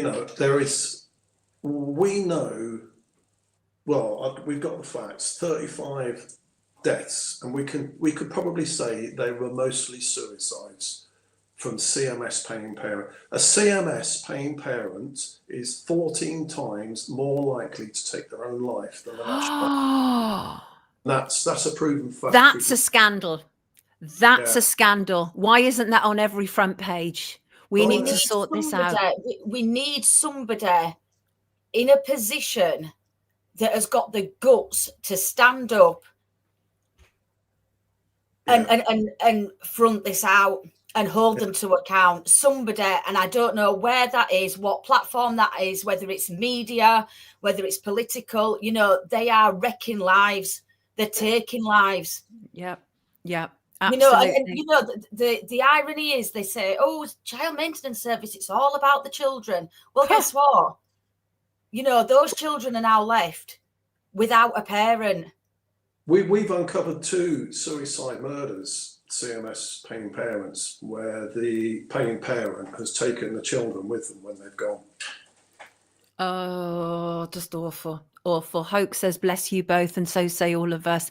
Joanna, and both of you, Ian and Joanna, thank you for joining us. I know this is a difficult topic. Unfortunately, sometimes we have to have difficult conversations in order to be able to keep raising awareness. But we genuinely hope around here. You've seen some of the responses. I would advise you to read the comments. Very supportive of you. Absolutely devastated what has happened with both Gavin and Jonathan, and condolences. Yes, Alice, indeed. Thank you both for joining us. Take good care of yourself. We will do everything we can to support you. Please send me any additional links that you want to include in the description. But if not, I've got links from you already. Take care, everybody. Joanna Smith and Ian Briggs. Thank you. Thank you for joining us. Thank you. Yeah, it's horrendous, people. I can see your anger in the comments, and rightly so. The thing is, sometimes that we need to be justifiably angry, right? And this is one of those cases. Why did I just do that to myself? Let me just bring myself back there. There we go. I find that gutting. I kept both Joanna and Ian on for slightly longer than I'd anticipated, because I think this is so vital, what they're talking about. The government are the real fraud. Susie says, God bless them all. Indeed. DJ Darkside is not at all surprised. Stay strong. The truth will come out. Powerful story, says Teresa. Indeed. Absolutely awful and horrendous. And to see Joanna crying is just painful, because, when you lose, when already bereavement is hard, but when you lose loved ones over such an injustice like this, it's doubly hard. it's doubly hard to cope with. So I really do feel for them. And that's why we do stories like that around here, because I think that human interest stories like that are so vital and so important. And yes, let us hope that we can get Gavin's inquest overturned. Poor Joanna, the fact that Jonathan even put in his letter that the TMS had contributed to this and the coroner would not take that into account. I'm in anger. Yes, powerful on the emotions. Absolutely, it is powerful on the emotions. Big love to you both. It is powerful. Yes, awful. And that is another point, Kelly. Grieving children who are alive and you don't know where they are. Yes, I mean, that's another point. But also the grieving children of these left behind by these parents who have taken their lives. And when they grow up and they hear, you know, my daddy took his life because of maintenance issues. Terrible. Terrible. Terrible. I think we need to change the tone. We need to change the tone. I want to talk about new heroines. Oddly, completely not what I would normally expect from myself, but my new heroines are currently the American Christian conservative women. I literally never thought I would find myself saying that, not where I'm coming from. I'm coming very much from the left. Conservatives were just like the devil incarnate to me, but I am watching these powerhouse Christian conservative women. They are fearless in taking down this man. They are fearless. Andrew Tate and his brother Tristan, of course. And it is absolutely phenomenal to watch them in action, these American Christian women. So basically what's happened, long overdue backlash to Psycho, Andrew Tate. Andrew Tate has managed to infiltrate the MAGA movement, just like Russell Brand did, right? And it's actually been astonishing to see that the vast American Christian right MAGA movement has been hijacked by Tate, given what he stands for. He is the antithesis of the traditional values that they actually stand for. But what I also find equally intriguing is his promotion by media figureheads of the movement. So you have Elon Musk, who's promoting him, Candace Owens, who's promoted him, Russell Brand, who's promoting him, Tucker Carlson, Jordan Peterson.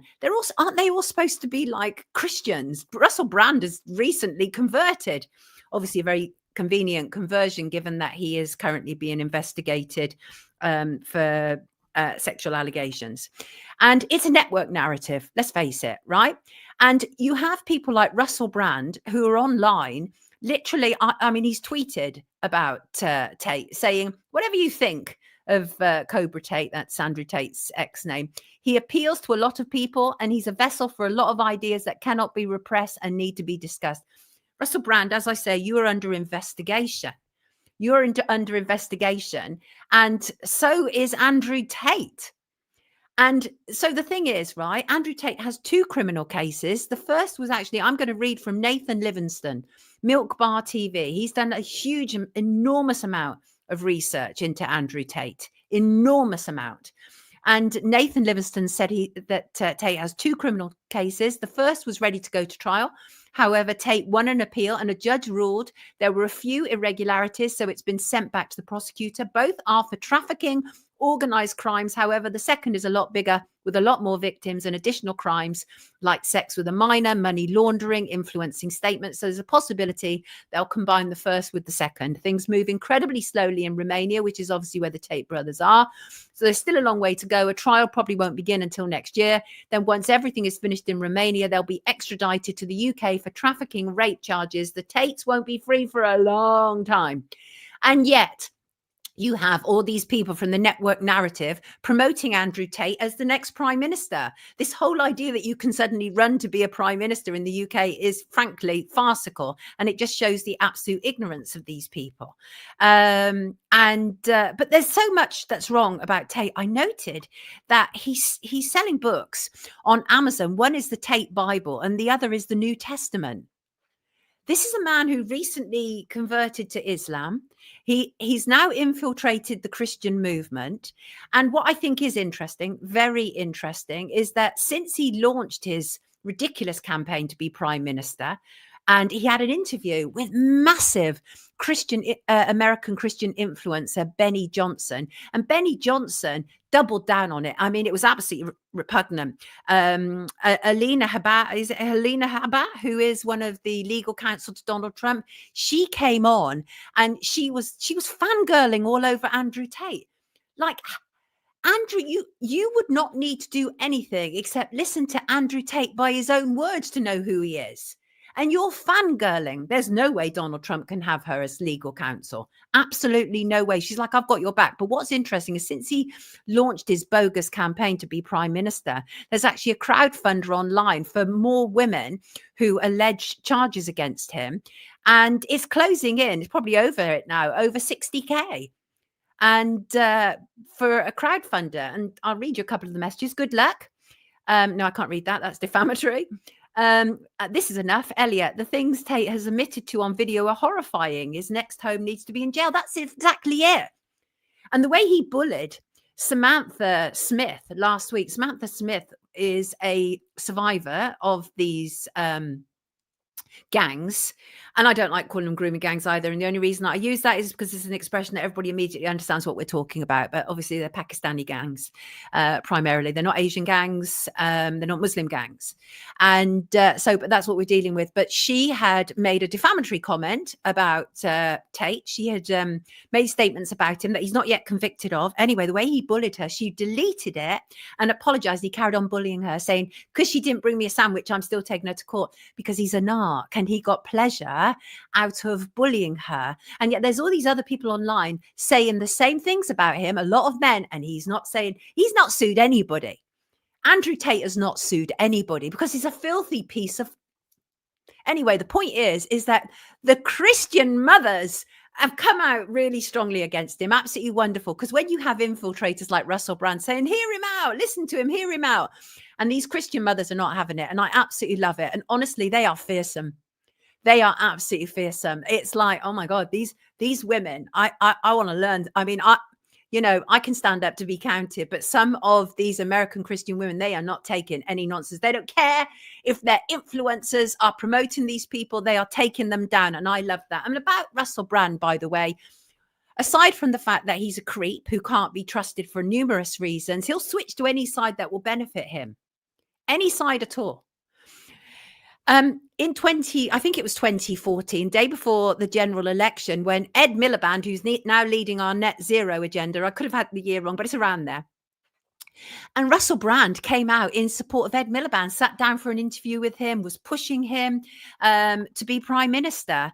And I'm in no doubt that Brand, like Tate, they're both using the MAGA movement to whitewash themselves.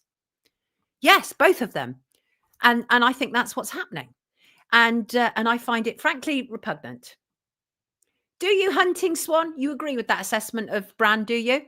Yes, narcissists are both sexes. God bless. Humphrey, I will always expose the lies. Get him on your show. Challenge for you. Who's that? Which one? Andrew Tate's not coming on here. Tate and Brand do not talk to anybody who's critical of them. They're like Musk. Super thin skins. And there's a whole heap of people like them, including like Jeremy Vine, Philip Schofield. All of these people have super, super thin skins, and they throw it out there about a lot of people, but they won't talk to anybody who's critical of them. No, they won't. And but I find them frankly disgusting. And I'm really quite shocked with Candace Owens doubling down in her support of Andrew Tate and going on about free speech. Yeah, but it's everybody else's free speech also, Candace, to say that he's a filthy piece of work. He said it all in his own words, and you people are platforming and promoting him. I wonder, there is a network narrative, definitely. A lot of them are bound together by the wellness company. And at the moment, for me, Candace Owens has a very serious credibility issue. Yeah, I think it's interesting, her doubling down on the whole issue to do with the Macrons. She did a podcast, I don't know if it was yesterday, I saw it yesterday, in which she's talking about receiving a legal threat from the Macrons, because obviously she is saying that Brigitte Macron was born male, and she's continuing that. And I think that's quite brave.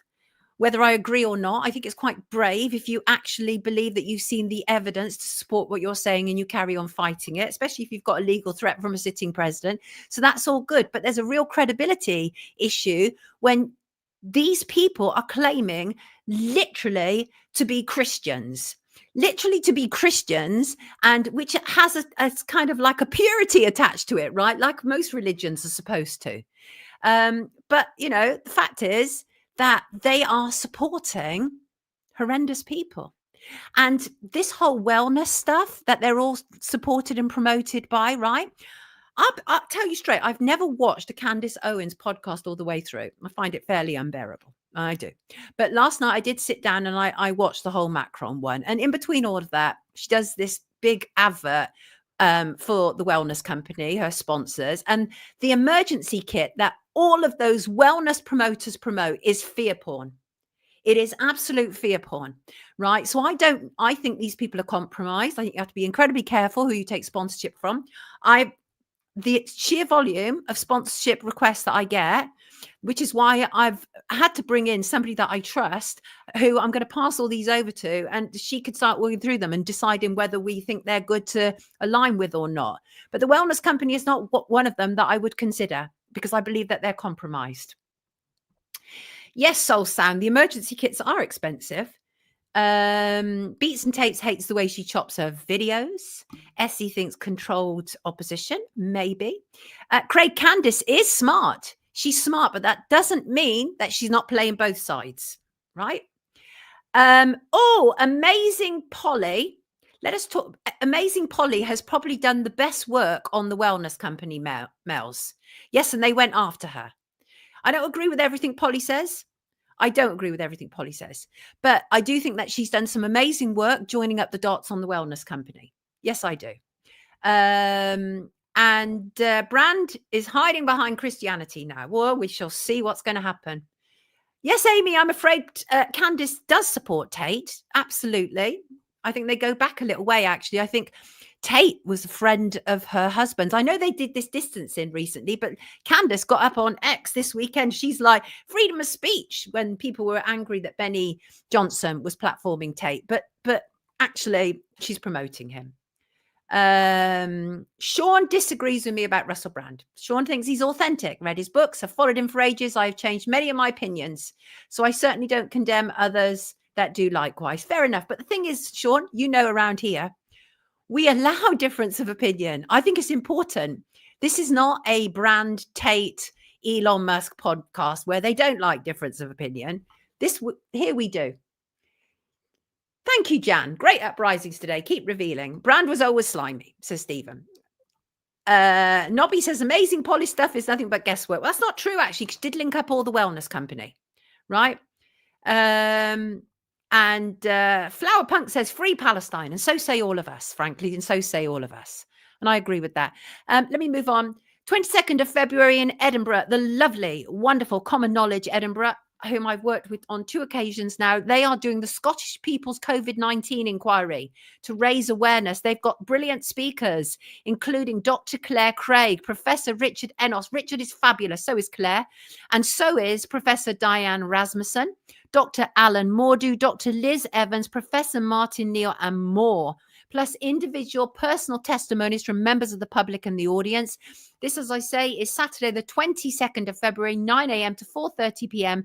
at a venue to be confirmed in Edinburgh. And the thing is oftentimes with the sort of stuff that we do, we have to say a venue to be confirmed, because otherwise people go ahead and try and get it closed down. Crazy Bunny might go. Inner Tuition says, free your mind from the fear programming. I hear you loud and clear. And this is what I love about our audience, right? Everybody has different opinions and I love it. Jan says Polly delves right into documentation and links it all up. She is brilliant. But that's the thing, is that we welcome different opinion around here. You know why? Because it's not a dictatorship. It's not a dictatorship. Difference of opinion is absolutely welcome. And just to say, there's that year again, Labour apparently now are intending to delay the defence budget until 2030. What is that all about? So apparently they are considering delaying the defence spending commitments that they've said. Chancellor Rachel Reeves, lovely Rachel from Accounts, who turned out as fake to her CV. She wasn't quite the Bank of England star that she's portrayed to us, right? And she's so the problem is that she's not able to keep up with her October budget. This is what happens when you fudge the books, when you lie, and when you're claiming there is a 22 billion black hole that really isn't there. This is what happens, is that you then have to keep up with it. But yeah, they're saying that one of the defense cuts, that one of the cuts that will have to take place following the budget will be defense spending. And they are thinking of pushing this pledge back to 2030. We're not surprised. We're not surprised. Not at all. We're not surprised. I'm not surprised, because we've seen recently that they have been talking about, they're talking a lot about defense. And one of the things that they're very keen on is to get us into this whole idea that our defense is falling apart and that we need to stock it with our children. Right? That's one of the things they want to do. No doubt about it. They won't stock it with their children. And that is the reality, Camon. The truth is the truth. There is no opinion on it. Yeah, absolutely. Right? Rachel Reeves, the doyen of duh. I rather like that. Who just said that? I just missed that. Not everything on Wikipedia is a lie. You just have to check the sources. And that's true, Kim. Right? That is absolutely, I'll tell you what they do get right. Don't want you taken down because of me. Kelly, what are you talking about? I'm sure everything's fine. Darling Rachel was over in China with a begging bowl, says Paul. The thing about Wikipedia is good on dates and times, not good actually on questioning official narrative. So if you want to know the date of birth of somebody, go to Wikipedia. If you want to know the date something was released, go to Wikipedia. That's where they're good at. That's where they're good. Take care, Fred. What's happening with Fred? Rachel's trashed the economy. It's terrifying, says Heppelwin.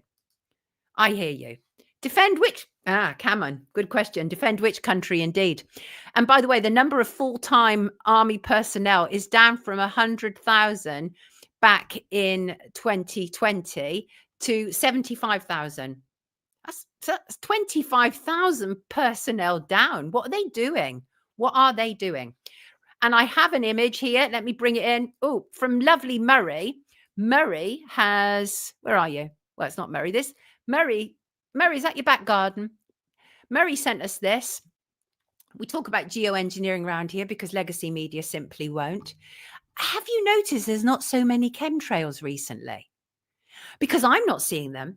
So what did the fog take that out? Anybody got any theories in the live chat why there's less? But this is Murray over Thornley, southern suburb of Perth, Western Australia, on January the 3rd. That was like one of the last days when I actually saw any chems. And I think that first picture, right, that top picture, I think is really interesting. I don't know if you could see it fully on here, but the way that the chem is going down on, it's difficult for me to say, on my left side, but it might be your right side. The way it's going down is really curious. I think that's really curious. It's been cold, says George. That changes it all. Yes. Fact, right? I agree. Don't see any chems. But even when it's cold, though, George, I still see them. Loads at night. Oh, have you seen loads at night, Mark? You have? Okay, got you. Right. They have run out of chemtrail mixture, says Craig. I got you. Keep sending me your chemtrail information. Right. I want to talk about the trouble with Esther Ranson. She's a British journalist and broadcaster. She set up Childline, a helpline, we were told, for children. Let me bring in an image of her. She has also been the absolute leading light behind the assisted death bill in Parliament. Her and Kim Ledbetter. And the bottom picture is after they had the vote in Parliament and MPs voted for it to go through to the next stage. And Esther Ranson, who has cancer, has been absolutely pushing this. Esther Ranson is the gatekeeper's gatekeeper in the UK. She's a broadcaster. She had a program called That's Life, which was like a consumer affairs program. And it always seemed like she was on the side of the people, as if I would not trust this woman as far as I could throw her. A lot of stuff I can't say. Well, she's still on this earth. but I don't trust her. And she was one of the people who had heard about all the rumors to do with Jimmy Savile. She even said about it, I heard the rumors in the green room. She did nothing about it. Nothing about it. Nothing about it. So I have a lot of problems with Esther Rantzen, not least during C19. She was supporting Boris Johnson's lockdowns. She said his measures were measured and logical. She banged on about how the jabs were saving lives, particularly for her age group. She wanted the unjabbed not to receive medical treatment. This piece of work wanted the unjabbed not to receive medical treatment. I have to say that twice because I want people to realize how awful she is. Awful. She said people should be penalized for not getting booster jabs. That's what she said. But the reason I want to talk about her today, right, because obviously she's hugely behind the assisted dying bill, which is obviously assisted suicide, massively behind it. But then this piece of work comes out with an article, the 10 things that make me so happy to be alive. Esther Rantzen, thanks to a wonder drug, I have more time than I expected after my lung cancer diagnosis. My mortality has led me to a revelation, and it will cheer you too. This is over the holiday period. So this woman who has encouraged people to kill themselves suddenly is glad to be alive. This is the kind of filth that she is. This is the gatekeeper that she is, right? She's somebody who will switch and change according to whatever works for her and her handlers. How deplorable. How many people is it possible that would have been influenced by Esther Rantzen to signing up to go to Dignitas in Switzerland, where they can legally receive assisted suicide? This is a disgusting human being. I can't stand her. It was all a lie. She's a paid actor. Yes, she's vile, mate. The irony. She's disgusting. She's absolutely despicable. So, yeah, so she's all really happy now. And Rebecca Wilcox, her daughter, is just as bad. Rebecca Wilcox, of course, is an EPO child. She's somebody who got into broadcasting because of what her parents were doing, her father, Douglas Wilcox. And Esther Rantzen also famously had 2 affairs, 2 married men. So really not quite as virtuous as she likes to portray herself. But also, I do have a lot of problems with her involvement with child safeguarding in the UK. I really do. I think Childline has been repeatedly accused of being a gatekeeping operation, passing on information. That's life. I remember it clearly, Sail Away. Her and her blooming daughter. Esther Rantzen was the celebrity face of the pro-assisted, dying campaign in the UK. Absolutely. And now she's saying that she's happy to be alive just weeks after that vote. She's disgusting. She is working for it big time, says Randy. She is indeed. Horrible woman. Horrible, horrible, horrible woman.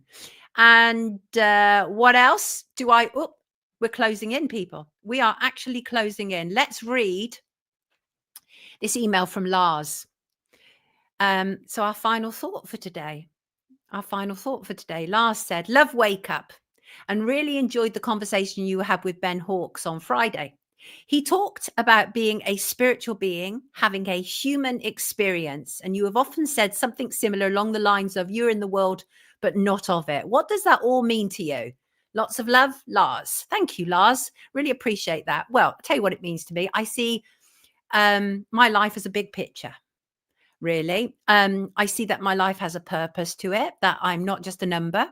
I see what I do as more of a calling than a career. I feel I am here on a mission.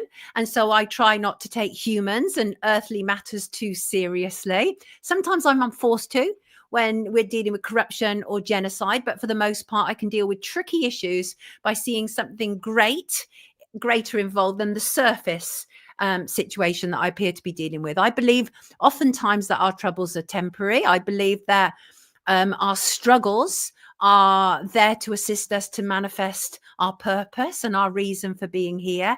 And those are all the things that I think about when I say I'm in the world, but not of it. And I also agree with, excuse me, with what Ben had to say. Let me have a glug of water. I appreciate that, Kelly. I appreciate that a lot. And I also agree with what Ben has to say, and that he's a spiritual being having a human experience. I think sometimes we lose ourselves too much to the human experience. And a typical example of that is that a lot of people now men and women, actually used to affect women more, but now men and women are so attached to the earthly existence that they cannot bear themselves getting old. Right now, you can see I've got plenty of lines and wrinkles here. And honestly, I'm not above vanity myself. Okay, I'm not above vanity myself. But when I start to think, oh, maybe I might have a little nip and tuck there or something, I start to think, but hold on a second, I'm so much more than the lines on my face. I'm so much more than the way I look. And even when I used to be really obese, and even when I was obese, I was so much more than that, but I got lost in that and I ended up harming myself, and I had an eating disorder and I was bulimic for years and all of those things. And that's all worldly thoughts. It's all worldly thoughts, and it keeps you down, doesn't it? It keeps your vibration low. So to me, I absolutely see that this existence is temporary and that the next stage is part of our evolution. And I believe that we came from somewhere before we even got here. And that's what in the world, but not of it means to me, really. And that is, and to a degree, also what in the world, but not of it also means to me is I don't abide by a lot of the rules and regulations. I don't. Infamously, I do talk about how I learn the rules and I learn them to break them. And I mean that in the nicest possible way, because a lot of the rules are ridiculous. I'm not going to break something criminal. I'm not. So for my haters out there, don't bother rushing to the phone. Okay. You've reported me to the police enough. It's okay. Chill out. Right. I'm not looking at doing anything criminal. What I'm saying is that our world is full of ridiculous rules, regulations, and restrictions. And I believe that we have a duty to dismantle them. Okay. A duty. With age comes wisdom, says Cameron. What's Jackie laughing at? I think I know. Our mind is not set. It's forever flowing, Kelly. Yes, it is. Rachel wants to know, what about these Hollywood celebrities with new faces? Tina, Lindsay, Donatella. I can't tell who's who. Who's who? When you see people that lost, when you see Simon Cowell, where he's been nipped and tucked to eternity, you just think, how lost are you? That's all earthly realm stuff. The Kardashians are as earthly as you can get, right? As a perfect example, not one of them is born with the face, not one of them has the face they were born with, although the brother might have escaped that. That's right. A beautiful soul is more important than the outside shell. Yes, Kevin, but we are told, because we're bombarded with images, very earthly images. There's an estimate that females are bombarded with approximately 400 images a day telling them that they're not good enough, they're not pretty enough, they're not smart enough. And that's what we're surrounded by. Yes, I'm on fire, Milford, because I'm in the world, but not of it, right? And so I mean, that's kind of like my position, really. I try not to run along with the world's conformity, whether that's lockdown or mask. I don't do things I am against, and haven't for years, in fact, pretty much ever. Ask anyone who knows me, right? Anyone who's ever worked with me. If I am forced to do something against my will, against my nature, as I was when I was the breakfast show host on TNT, when they started censoring me, then I will leave. I will leave regardless of the financial incentive of a good salary, and then I will expose. I will not comply. I will leave, and then I will expose. I've done it all the way down the line. I did it with ITN. I worked there for 8 years. And when there was a problem, me speaking about C19, and they gave me a choice, and then I left, and then I exposed them. I exposed them. Amen to that. Thank you, Essie. I try. And because the fact is, being in the world means that no money has ever been able to buy me, either by complicity or by my silence. I often sense people's feelings before I even get to know them. Like their heart just kind of leaps out at me, because really, I think essentially, and I think this is what it kind of boils down to, is I believe we are one. Even the awful people who are part of our experience, they're part of us. They're here to teach us something. Yes. And I also believe that all relationships can teach me something. And that certainly includes my relationships with animals. I've learned so much from animals. So yes, I consider my life to be outerworldly. I do not subscribe to a lot of the demands placed on humans. I'm not materialistic. I do not desire big houses and fast cars, but I seek peace amidst the chaos. That's what I do. That is exactly what I do. And I'm grateful for that. And, I picked up some quotes about this, really. And one of them was, we are called to be world changers, not world chasers. I love that. But I want to end on this quote. But first of all, I just want to say thank you to all of you for being here today. I think we've actually topped our figures of how many people have been watching us on the live stream, which is such fantastic news. Thank you so much. We are now regularly going over 4,000 who are watching us on the live stream. And I so appreciate you all for that. But I also appreciate you for watching us on playback. A lot of people can't watch us on live, and that's absolutely fine. And just watching us is absolutely wonderful, and sharing and liking and subscribing. Thank you to my two wonderful mods. Brilliant, brilliant. Soul Sound and Crazy Bunny. I do love them so much. Soul Sound sends me loads of research. God love her. Love her. Sending you a hug, both of you. I think you're both amazing, wonderful people. And thank you so much, everybody, for all your comments, all your contributions, however you contribute. You are part of this experience, and I'm very grateful to you. And on this full moon day, I just want to say this as our parting quote, and that is, art is the path to being spiritual. So get out there, create, show the world who you are, and be you. And don't do it unashamedly so. Absolutely. You know who you are, be it. Take good care of yourself. I'll see you Friday, lovely people. God love you.